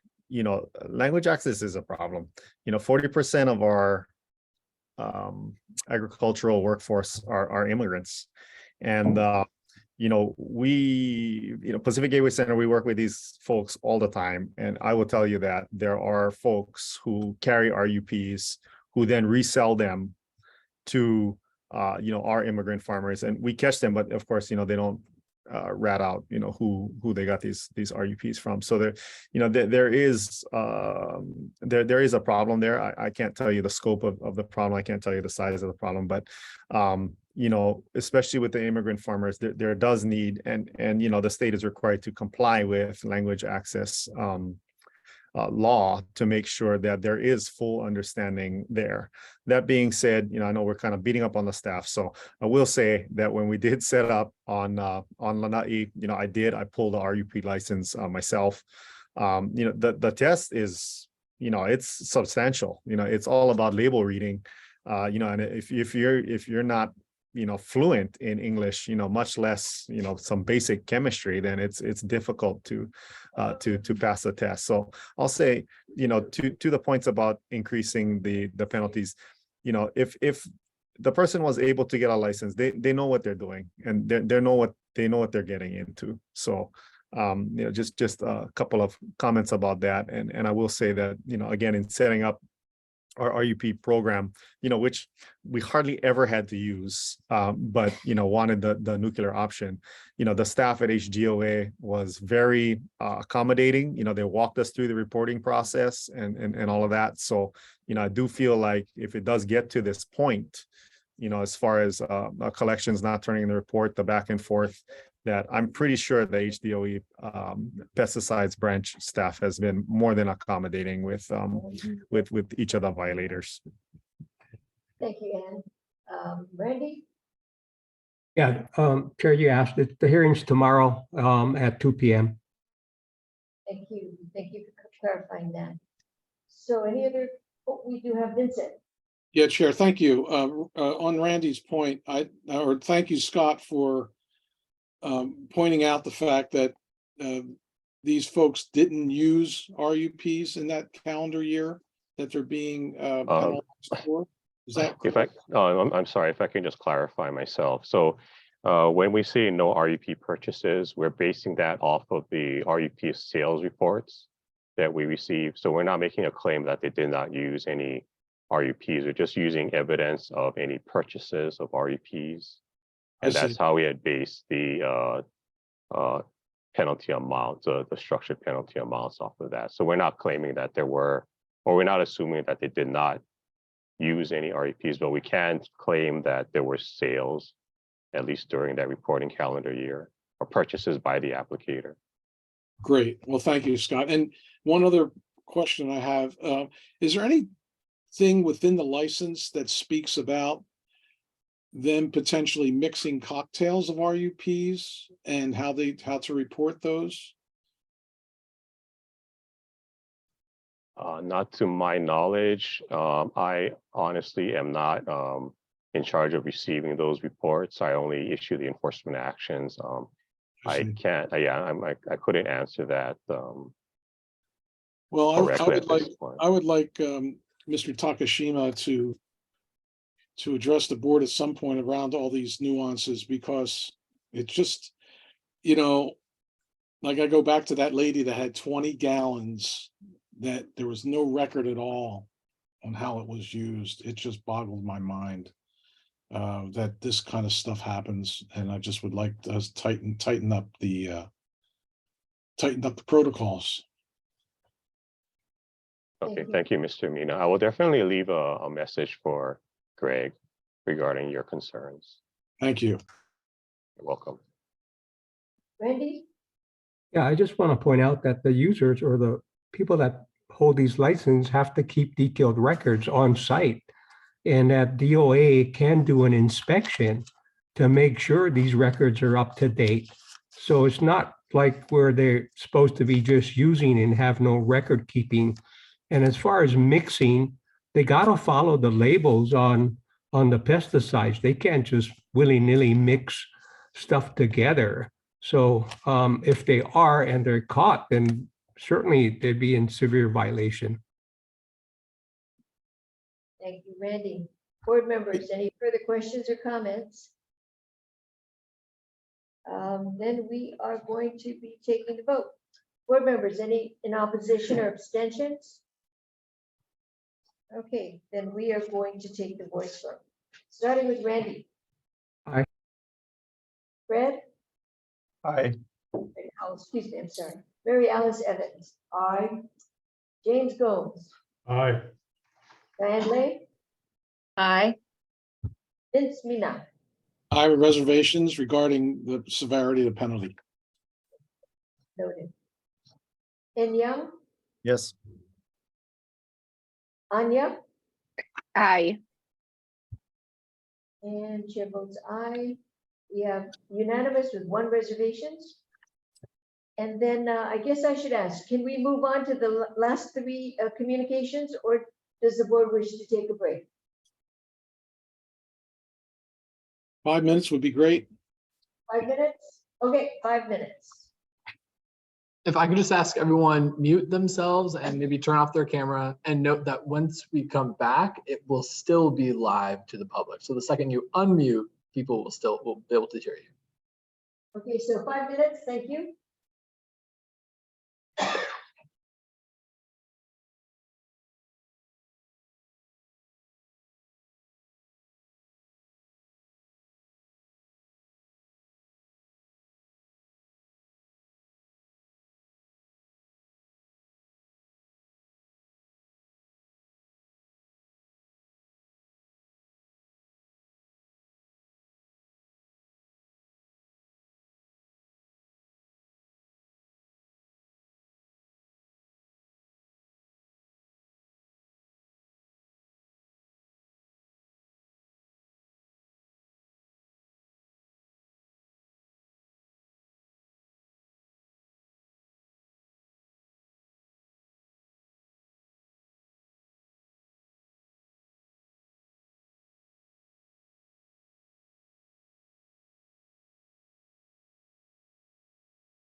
You can ask for the Center Board members.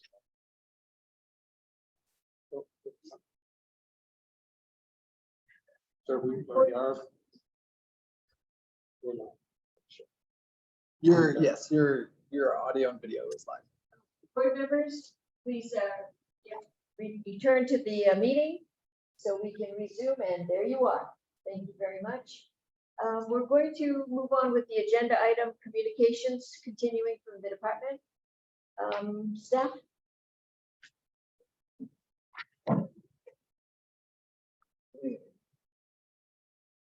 Okay, good afternoon, Chair, members of the board. My name is Jonathan Ho. I am the acting manager for the plant quarantine branch. We have a request for preliminary approval of the proposed changes to Hawaii Administrative Rules, Chapter 471, to place the unlisted northern largemouth bass, Micropterus salmoides on the list of restricted animals Part A for ecosystem and fishery impact research for the Wahiawa Public Fishing Area by DLNR DAR. And 2, for authorization for the chairperson to schedule public hearings and appoint one or more hearing officers in connection with the proposed amendments to Chapter 471 HAR. On August 31st of last year, the chairperson received a petition from DAR to place the unlisted northern largemouth bass onto the list of restricted animals Part A. The list placement is to comply with Act 223, SLH 2021 to establish a pilot project to enhance and support recreational fishing in the Wahiawa Public Fishing Area. On October 11th of last year, the board recommended preliminary approval of the petition. Pursuant to 158.10 HRS, the Advisory Committee on Plants and Animals must make a recommendation on the proposed changes prior to initiating public hearing processes pursuant to Chapter 91 HRS. Right now, DAR is only seeking list placement, and a complete review of their import request will undergo that process at a future date, being brought before the board once the advisory review is completed. On February 15, 2023, this request was reviewed by the Advisory Committee on Plants and Animals. The vast majority of the discussion revolved around being placed on restricted A versus other lists. Right now, because DAR is basically looking at research, the list of restricted animals Part A does allow for importation and for them to conduct the research. It also does allow them to release potentially if they deem it to be low risk and they are the agency that is going to be doing the release. If they're going to be distributing it, another list change may be required depending on how they propose to do that process.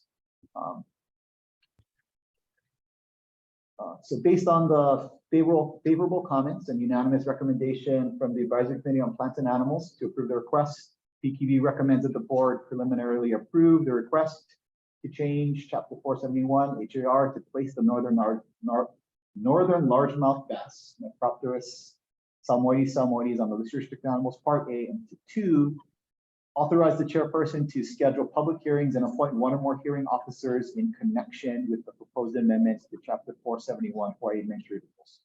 Thank you. Thank you, Jonathan. Do I have a motion from the board to approve the request? So moved, Jimmy. Jimmy, second. Anya. Anya, thank you, Anya. We are in discussions. Are there any members of the public who wish to testify? There are no raised hands at this time. Okay, board members, any questions or comments? We have Vincent. Yes, Chair. Can you hear me okay? Yes. Yeah, okay, thank you. It's my understanding that this bass was brought in the 1950s on Oahu. It's currently on Oahu and Kauai and Big Island. And they feed off of crawfish, crayfish. And so we had prawns, and prawns were brought in, and they spawn in salt water, but that's what's got them to spread throughout the islands. And so the only predator that this bass has is humans. The other predators that they list is yellow perch, walleye, northern pike, and muskellunge. And they get up to 22 pounds. So it's more for sports fishing, right? It's more for people to be able to go into these streams and be able to, because they're good eating fish from what I understand too, right? So putting them on a restricted list would enable, if they're already here, why would we need to bring them any more in unless they're been overfished and not reproducing? Yeah, so the particular largemouth bass that we have is actually a different subspecies. I think it's Micropterus salmoides floridianus, I believe. So it's a Florida strain. So I guess it's a southern strain. There's a northern strain. The northern strain that's being proposed here is unlisted, and it actually, like you said, Vince, it does get larger. And the idea is for this particular request is specifically for Wahiawa reservoir. It's not necessarily at this point for statewide distribution. And I think DLNR is kind of looking at it, conservatively by, they want to do research first and ensure that it's not going to be, potentially more detrimental than what's already here. And with regards to, I guess, Lake Wilson, or the Wahiawa public fishing area, it's very predator heavy. A lot of, you have pickup bass, you have cichlids and all kinds of stuff. So I think the intent is to basically bolster the commercial fishing industry by having a hatchery and then basically stocking the reservoir. Long term. So there's not any concern about them being taking over the reservoir? And I think that's part of the process of the research is to make that determination. Yeah, because from my research, it seemed like they're pretty aggressive and kind of rule the roost, and they get up to like 22 pounds, right? The northern, yeah, interesting. So the southern type, it didn't specify the difference of the two types. It just said that particular species was here in Hawaii already, but that's a smaller version. You're saying the southern type?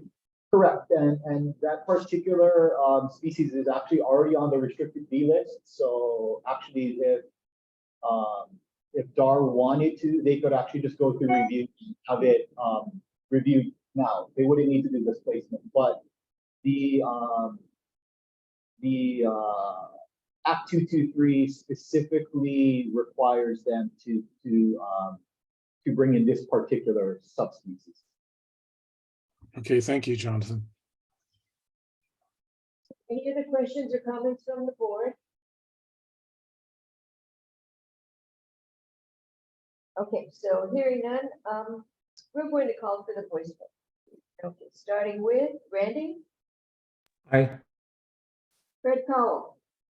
Aye. Mary Alice Evans. Aye. James Gomes. Aye. Van Lay. Aye. Vince Mina. Aye. Resto Suji. Aye. En Yang. Yes. Anya.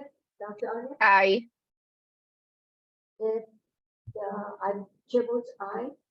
And that's unanimous from the board. Thank you. We moving on to the second communication from Plant Quarantine Branch.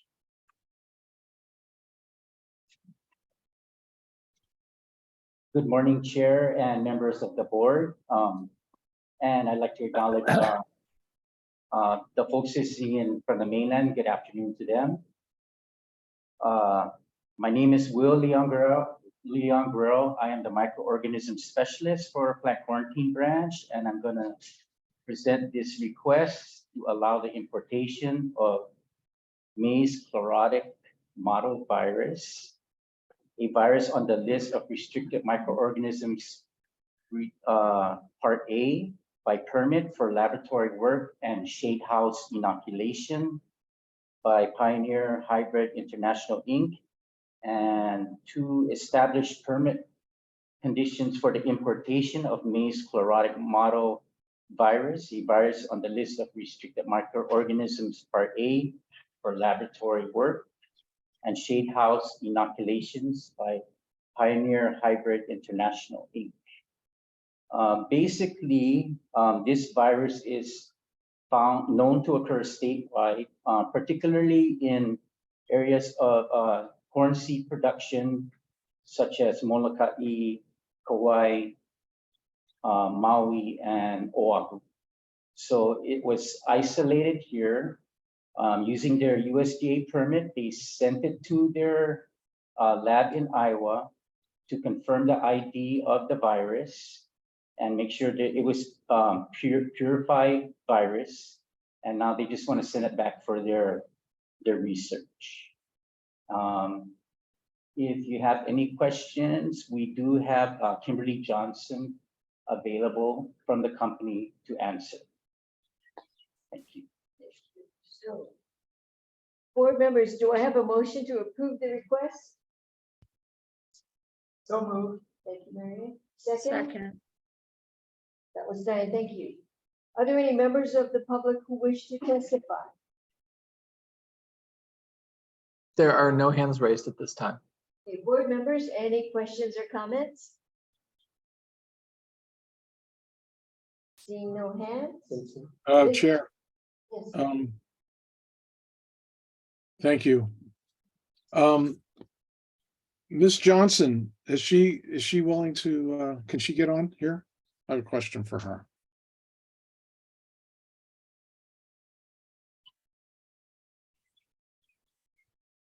I'm calling forward Kimberly Johnson. If you're available, but please state your name and organization. Hello, can you hear me? Yes. Great. Thank you so much for letting us join your meeting today. In the room with me are Dr. Scott Hoechlin and Dr. Mark Young. They'll be available for questions as well. Great. Hi, Ms. Johnson. This is Vincent Mina. And basically, we're looking at importing this virus that's already here. Is that correct? Correct. And the conditions of its use would be in a shade house? Yes. So how's that controlled? If it's in a shade house? Yeah. I'm going to let Dr. Hoechlin answer that. Sure. We will be using the virus for some inoculations in the shade house to characterize germplasm there. And this virus was originally isolated at the Waialua location. So it's the exact same virus being returned to the location. The reason that we brought it to Johnston and assured its purity was because if you try to use leaves of locally infected plants around that Waialua location on Oahu, there's a high prevalence of MMV, maize mosaic virus, that's there. And if we were to use sap from any of the field plants there, we would run the risk of possibly introducing MMV into the experiment. And the experiment is designed to solely look at the effects of maize chlorotic mottle virus on that germplasm. So it's mainly on the germplasm you folks are doing this research? Yes. And then what happens after the germplasm research is complete? After we take the notes on the phenotypic response, then that material is destroyed and all of the remaining inoculum is destroyed. And are you folks doing any research at all on beneficial, incorporating beneficial microorganisms onto the leaf surfaces of your plants? Not in this particular instance. No, I understand. Not in this instance. I'm talking about just overall. Do you folks, do you do I don't any know that we research? can comment to that. Yeah, I don't know if we can comment, but we do work with biologicals, but not specifically at the Hawaii locations. There is some work there that goes on with using beneficials as part of their integrated pest management programs, but nothing that it would be de novo research on biologicals. And do you do any in your production? Because I see where Ms. Johnson, you're with Corteva, which is a agricultural entity, herbicide entity. Is that correct? Corteva AgriScience is a pure plague ag company that Pioneer Hybrid is one of our brands. Oh, I see. Okay. So, are you folks doing any research regarding managing the rhizosphere and the microflora of the soil in dealing with this virus in the leaf? We do know that it can also be soil transmitted, and we have some preliminary data on that from probably 10 years ago or more. But really, the concern here is more about selecting germplasm that is resistant to maize chlorotic mottle virus, because this virus has been a threat to the corn industry in Hawaii, on all the islands that Jonathan mentioned. And the goal of this research is to find resistance genes to this pathogen so that the Hawaii corn industry can be more sustainable.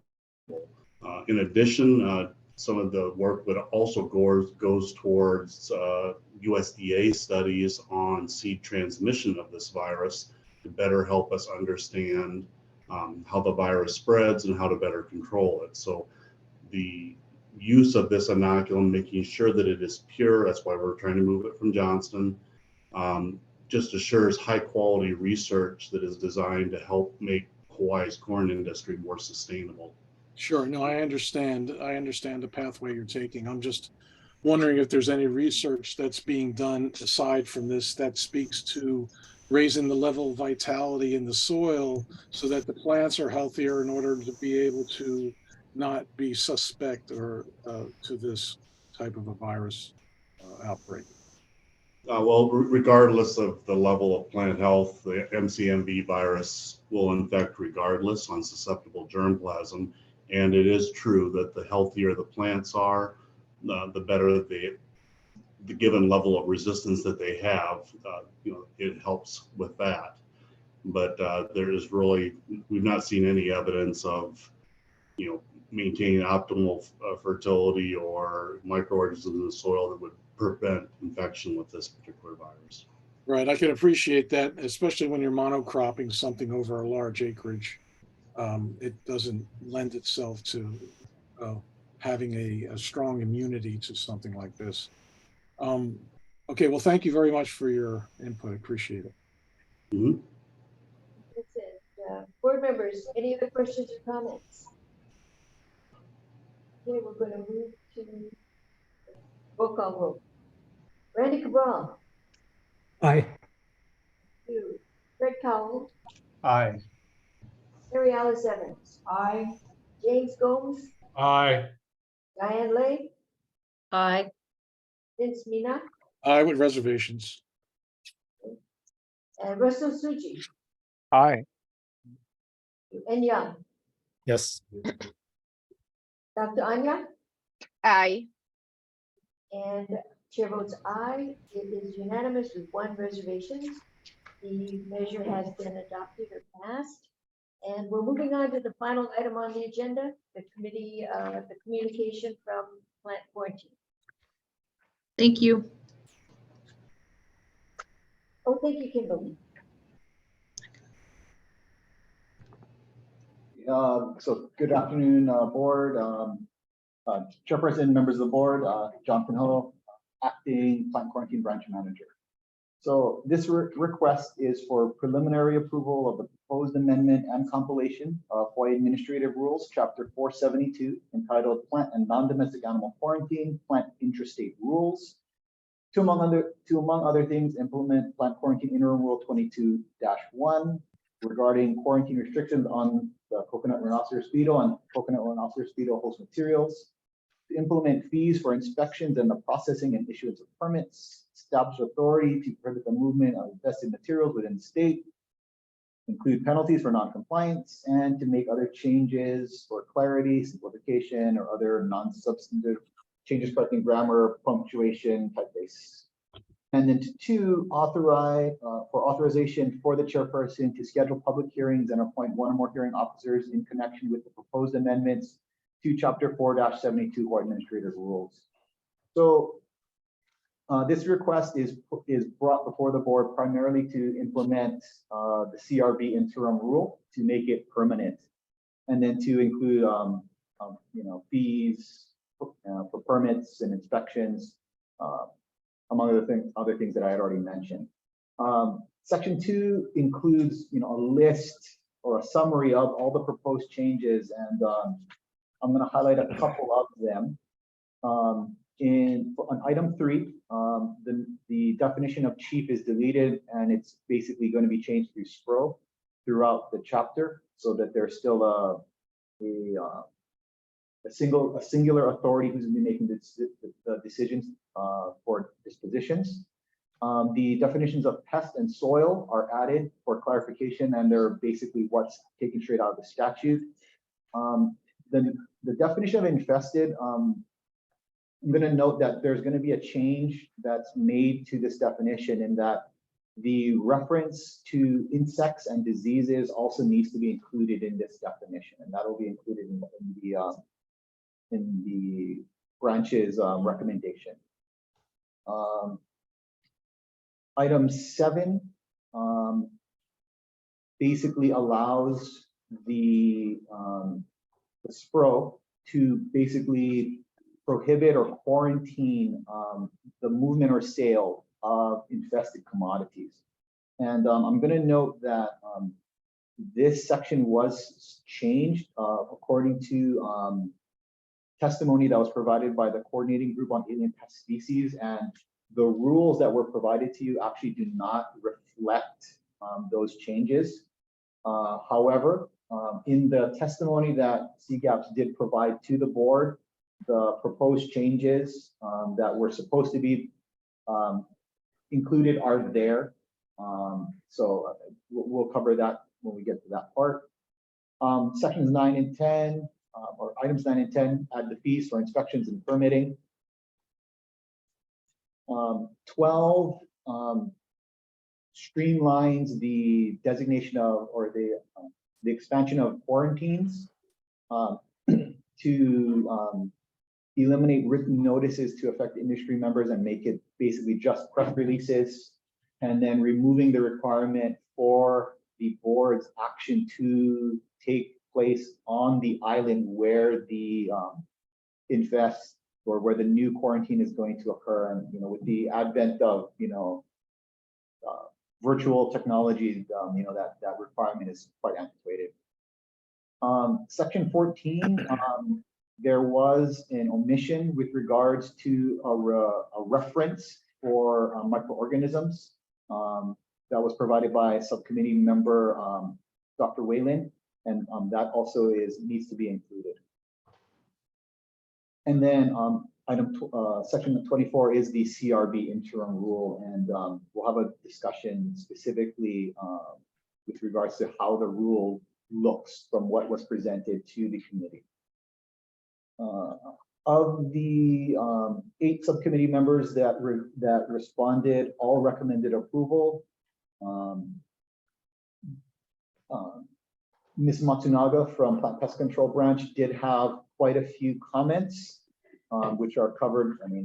And we either responded or added all of those comments into the rules that are proposed for the board for review. And this request was submitted to the advisory committee on plants and animals on February 15th. And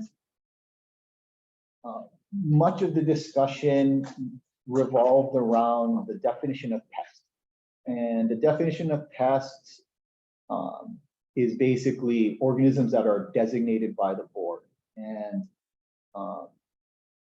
the initial version of the rules, we were trying to basically use a singular term to manage taking, or to give the branch the ability to take action on, any insect or disease or what have you, that is found during the course of an inspection to prevent the movement, either whether it be inter-island or intra-island, depending on the particular commodity that's being regulated. And during the discussion, creating a definition that is more open than the statutory one really doesn't quite work. So throughout the rules, you'll notice that there's the inclusion of insect or disease before pest, because the branch believes that the ability to take action on anything that could be detrimental to agriculture, environment, public or animal health or safety, regardless of designation by the board, is something that needs to occur. And the ability to not be able to do that without board authority obviously jeopardizes the mission of the branch. There was a lot of discussion regarding, I guess, the process to which a pest is designated by the board. And I won't really get into it so much as that's probably outside of the scope of this particular request. But it is something that the branch intends to revisit so that the board has a clear understanding of how pests are designated. And ultimately, the committee did recommend approval with particular changes. So there were 4 changes to the original set of rules that were provided to clarify the issues with CRB,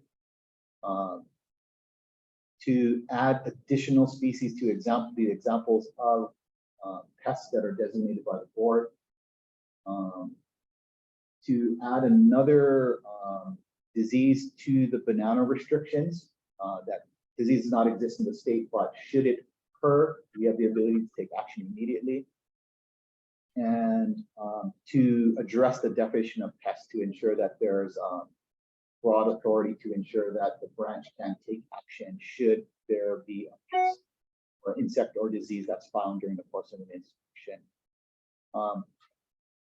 With regards to the CRB request, well, basically the original rule prohibited inter-island movement, and that clearly was not the intent. And it's noted that the rule is, the intent was, I think, in the rule to prohibit the movement of CRB in of itself, and make it all in that particular section 24, 22, 23, 24. Anyhow, but 472.6 already does prohibit CRB, so we took that out. And then the rule basically combined D and E together so that the movement of inter-island movement or intra-island movement within the infested area still exists, whether it be by compliance agreement, permit, or other method, provided that the squirrel deems it to be low risk. So, based on the favorable responses from the various subcommittees and the advisory committee on plants and animals, the PQB recommends that the board preliminarily approve proposed amendments and compilation of 472 HAR entitled Plant Anonymous Animal Quarantine and Trade Rules with the note that the definition of infested will include the references to insect and disease. The 472.5 will be amended to match the proposal that was provided by CGAPs in their testimony, and that proposed section 472.12 be amended to include the list of prokaryotic names withstanding in nomenclature to ensure the scientific references match. And then 2, to authorize the chairperson to schedule public hearings and appoint 1 or more hearings officers in connection with the proposed amendment to Chapter 472 for administrative rules. Thank you. Board members, do I have a motion to approve the request? So moved. It's second. Second, Jimmy. Thank you, Jimmy. So we are in discussion. Are there any members in the public who wish to testify? We do. We have, I'll first call forward Stephanie Easley. Please state your name and organization.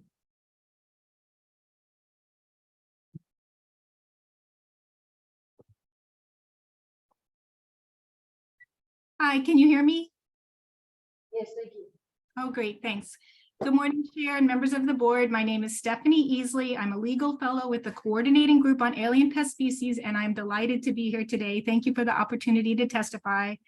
In my role as a legal fellow and support staff to the Prevention and EDRR Working Group, I've had the opportunity to work on versions of these draft rules, and I am very familiar with them. We strongly support HDOA's proposed changes to the rules, and we offer comments as set out in our written testimony for your consideration. While I would like to briefly highlight a few of the issues raised in that testimony, our primary concern is the rules continue to move forward at this time. As Jonathan just mentioned, the coconut rhinoceros beetle interim rule will lapse on June 30th.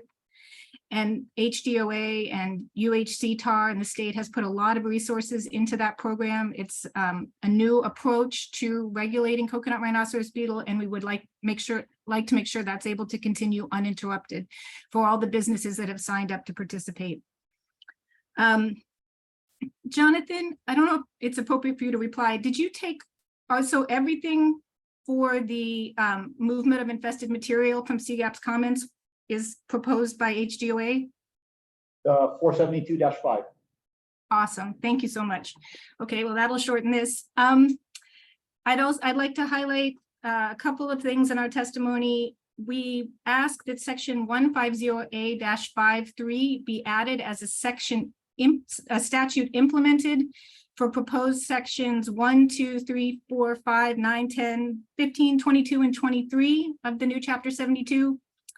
In 2008, the legislature adopted part 6 of chapter 150A. It's HDOA's biosecurity program.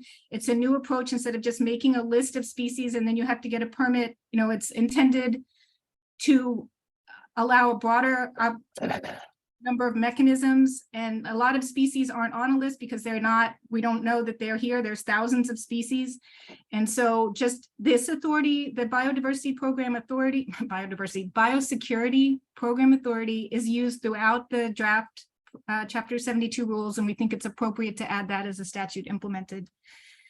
With respect to the definition of pest, we're very happy to see the changes proposed by the Plants and Animals Advisory Committee to add insect or disease before the term pest in sections 472(2), 4, and 5.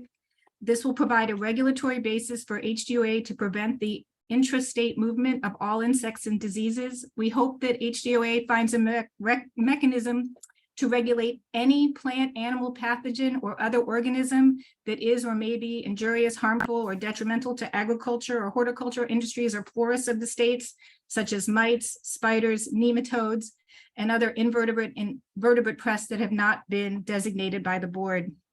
We suggest using a cross-reference to the definition of pest as it is in chapter 150A-2. So right now it just takes the text of that and sets it out in the regulations. So if HDOA were to ever seek a statutory change to that definition, if it's just by cross-reference, it would automatically be reflected in the rules. They wouldn't have to go through and update the rules to keep up with any statutory change that's made to increase the universe of pests that can be included. Mrs. Easley, I just want to let you know that you've reached past the 2 minutes. If you could please summarize. I guess I will leave it at that and just thank you all very much. Thanks to the AG's office and all the work that the Department of Agriculture has done over these last months to make these changes. It's been a huge effort and we're really grateful. Thank you. Thank you, Stephanie. Any other comments from the public? We do have another from Hawaii Invasive Species Committee. I'll allow you to speak. If you could please state your name and organization. Yeah, aloha, this is Chelsea Arnott. I'm actually with the Department of Land and Natural Resources, Division of Forestry and Wildlife, and also program support for the Hawaii Invasive Species Council. So really appreciate the opportunity to testify on behalf of the Department of Land and Natural Resources, Aloha Chair Hurd, members of the board. I actually would like to give Stephanie a minute of my testimony time here, but just reflecting what the Coordinating Group on Alien Pest Species has put forward in their testimony. We really appreciate these proposed amendments to Chapter 72. It'll really help clarify Department of Agriculture's authority to mitigate the spread of invasive species through the inter-island movement of agricultural and non-agricultural commodities, and also the coconut rhinoceros beetle rule. I mean, this is really going to complement legislation that's currently going through the state legislature to appropriate funds to the University of Hawaii to conduct research to really find new management tools to contain and better manage here on Oahu and stop this pest from spreading across the state. And one of the major things we're hearing from testimony is just how well this moves in green waste. So moving these rules forward with the CRB interim rule becoming permanent is really important to managing this pest, and it needs to happen now. So really appreciate the board hearing this and just reflecting what CGAT's put forward. We're really looking forward to these rules moving forward. Mahalo. Chelsea, any other comments from the public? There are no other hands raised. No other comments. Board members, any comments? I have a question. The state plant regulatory official, SPRO, who's that? The state plant regulatory official is a term that's used by the National Plant Board. So other states, it's basically the highest official for that state's for all quote unquote plant quarantine. For Hawaii, it would be the Plant Industry Division Administrator. That said, the chairperson has historically designated who the SPRO is. So historically, it's been that position. But yeah. Thank you, Chair. May I ask something further? It appears that the purpose of these amendments has broadened significantly over the. Can't hear you, Mary Alice. Sorry, Vince.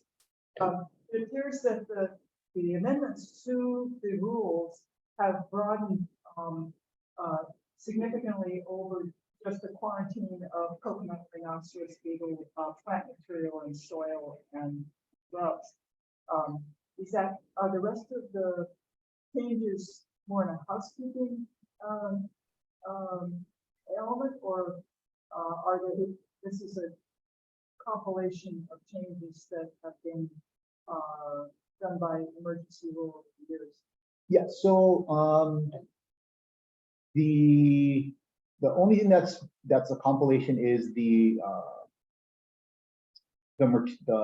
rod rule that's being incorporated, and then obviously CRB. Although I think those are the two I would say, I guess, commodity or pest restrictions where you have a set of requirements specifically to manage a particular pest.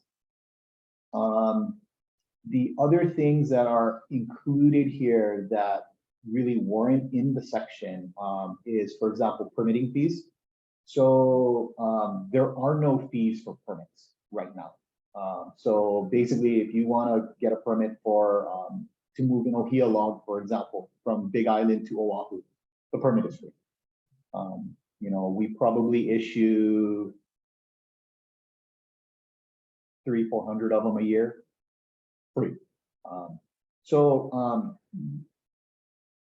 That's one thing that's been added, is to basically add permitting fees, which are the same as the import. So $20 for a single shipment within a year, or $100 for unlimited shipments within a year. So it's the same permit structure.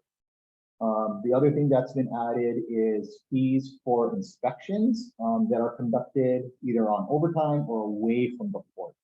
And there was a bill 173 in 2010 that implemented fees for inspections.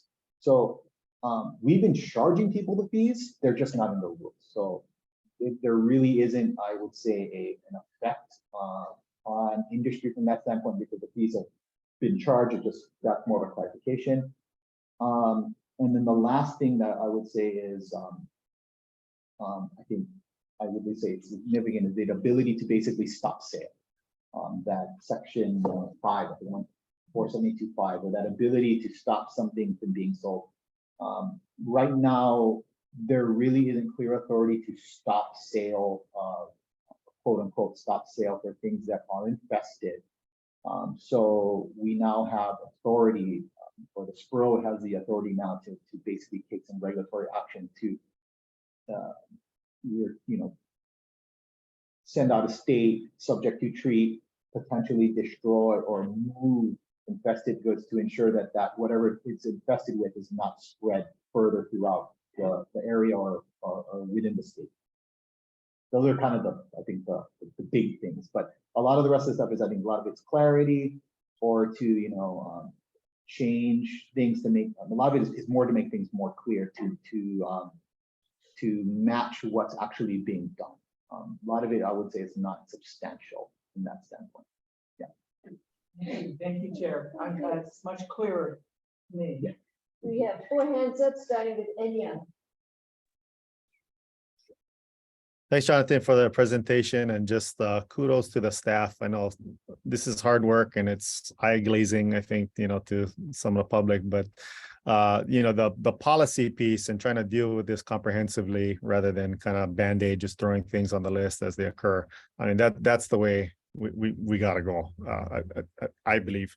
My question is, I appreciate that, we're trying to stay ahead of what's happening and be responsive. And one of the things that kind of stuck out to me was the comment about HoloScale, about how it's there's a cultural impact, right? Because Hala is an indigenous plant, for example. And so my question around that, at least for the board and what our work is, and I'd like to hear from you and any member of the public who's interested, is the pest definition, right, is harmful to agriculture, horticulture, animal, public health, natural resources, including native biota, and this is the part I'm asking, is has an adverse effect on the environment as determined by the board.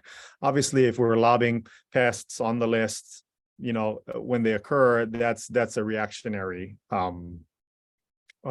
stance, sort of, right? So for us on the board here, determining adverse effects on the environment, what is kind of the vision for that from you folks and from the public? For us as the board, should we be promulgating, economic harm is this, cultural harm is this,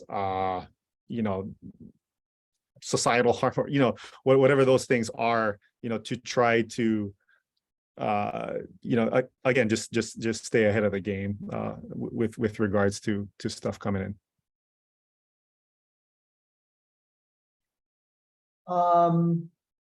Yeah. So yeah, at the committee meeting, the idea of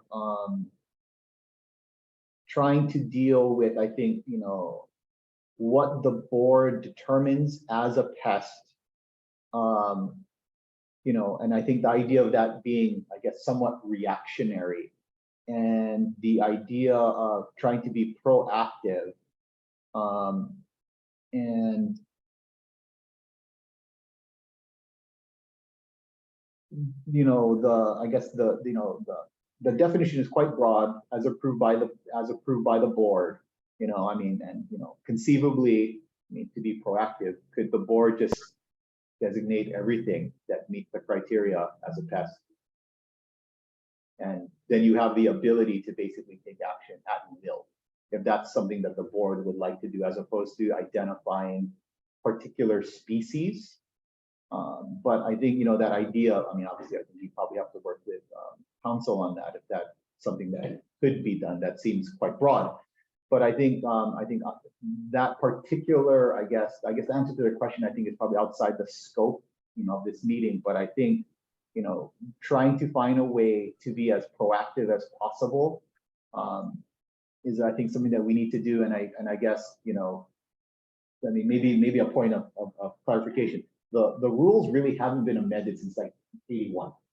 So we've added things to it, but this is probably the first time that we really, took a stab at really trying to change and kind of bring things back up. And, and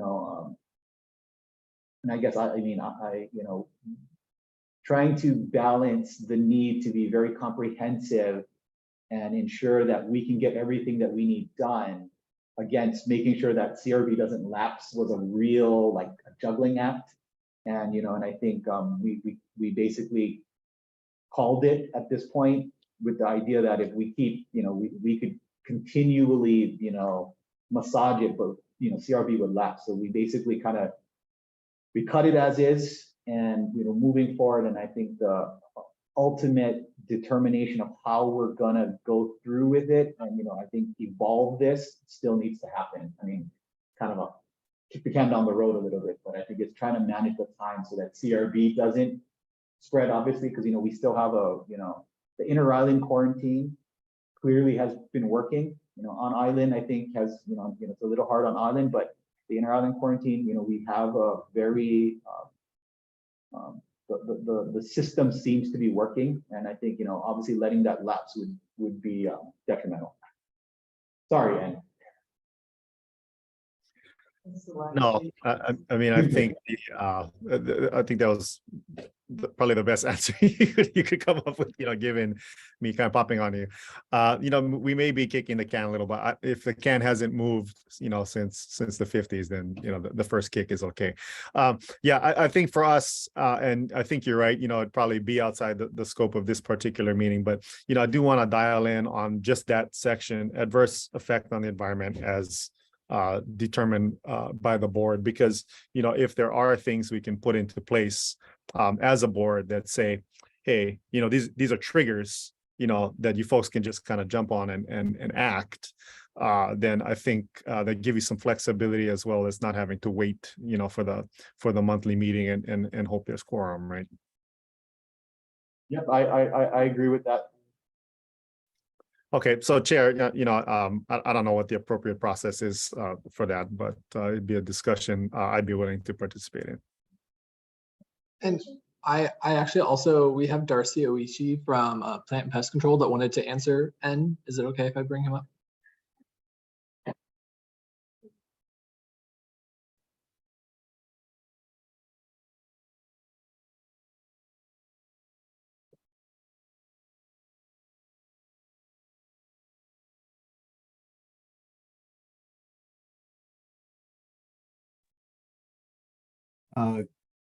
Good afternoon, or good morning, it's still morning. Darcy Oishi, Acting Administrator, Plant Industry.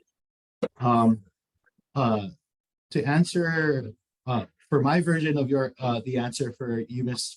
Board Member Young, as it relates to pests, one of the things that, as Jonathan mentioned, we did not have the opportunity to fully queue up all the kinds of changes that we would have liked to have encompassed within the 4-72 rule change without jeopardizing the lapsing of the interim rule. But one of the things that we have been actively discussing as a consequence of this rule change is the need to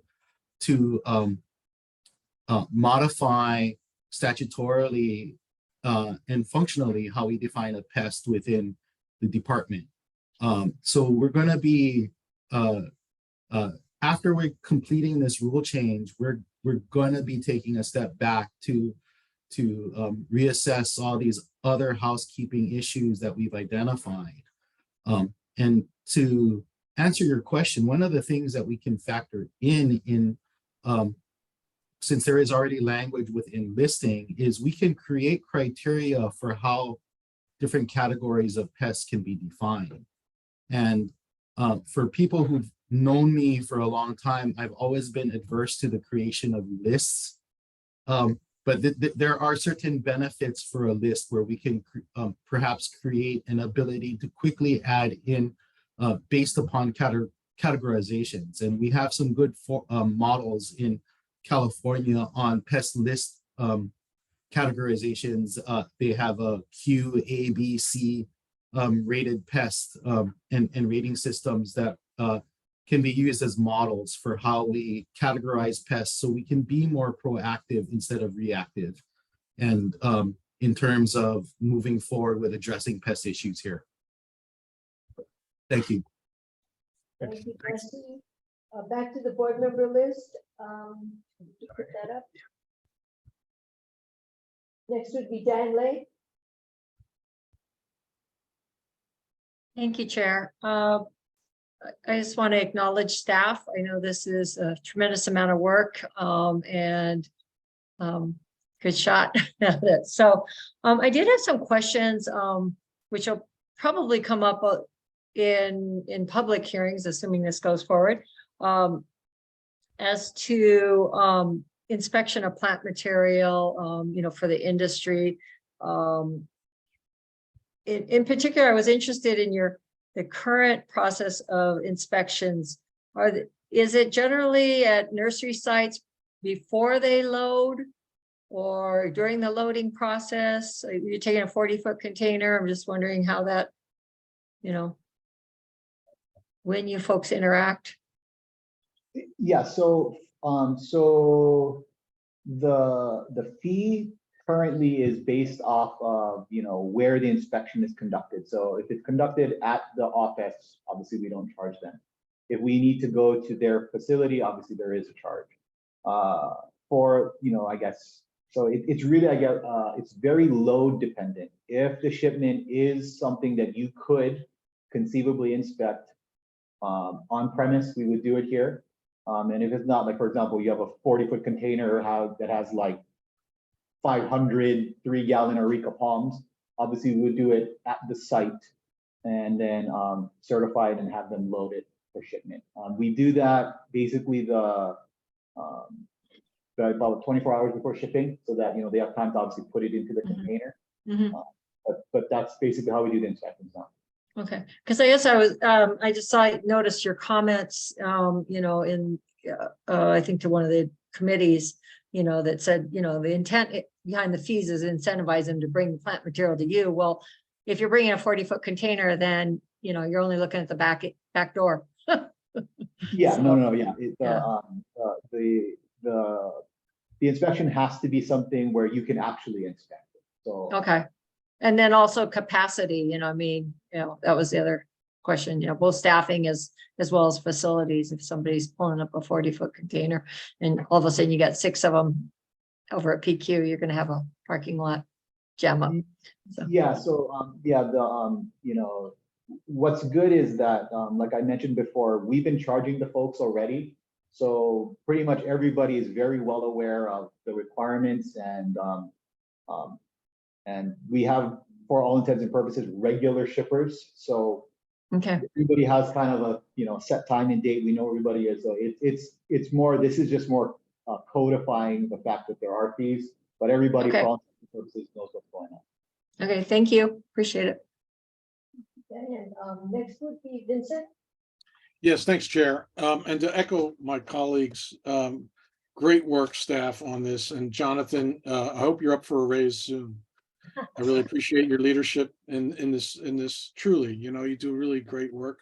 Has there ever been any consideration of adding human beings to the pest list? And there's echoing Chelsea and Stephanie's comments about new management tools. I don't know, it's well known in soil science that nematodes are beneficial and parasitic, and there's 20,000 or 10,000, I'm sorry, 10,000 beneficial nematodes, which are the larger animals, to 200 parasitic ones in a healthy soil system. And the beneficials, the parasitic ones, are actually food for the beneficials. So it would be really good to, it's a prey-predator relationship in nature, and to have that kind of, deference known in this whole process of dealing with pests would be really good to have in some kind of documented in that respect, from my point of view. Thank you. We have Dr. Anya Jordan. Yes, I just wanted to say thank you, just to echo what Vincent said, to thank you the whole staff on work and making this. This was humongous amount of work, and I appreciate you guys doing it. And yes, I'm sure the race is coming, right? We'll talk to Dehert about that. So any other comments from the, thank you for those kind comments, by the way. Any other comments from the board? Hearing none, we'll go for final roll call on this. So Randy, Aye. Fred Cowell, Aye. Mary Alice Evans, Aye. James Gomes, Aye. Dan Lay, Aye. Vince Mina, Aye. and Young, Yes. Dr. Anya, Aye. and chair votes aye. The communication. Aye.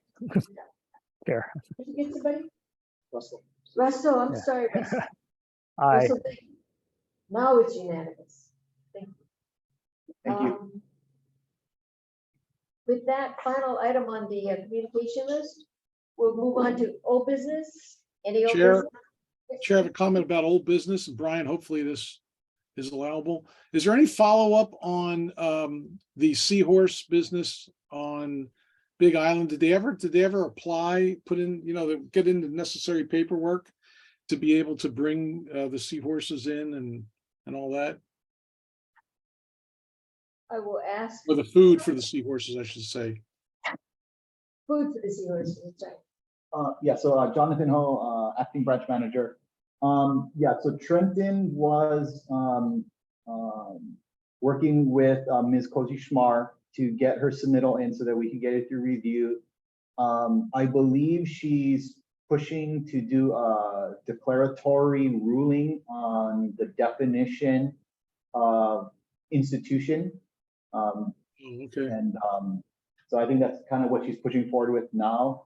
But we're trying to get her to do the submittal at the same time so that we can get it to you folks as soon as possible. Thanks, Jonathan. Thank you. Any further old business? There's none on the agenda. Okay, new business, none. So with that, I'll do something I forgot to do last meeting. Do I have a motion to adjourn? Aye. That would be Vince, second. Second. Anya. Anya. Anya, the meeting is adjourned. Next meeting, please note, is March 28th, the fourth Tuesday at 9 a.m. Tomorrow's March already, everybody. Unbelievable. Unbelievable. But before we know, it's going to be Thanksgivings. Don't say that. All right, everybody, take care. Aloha. Okay, aloha.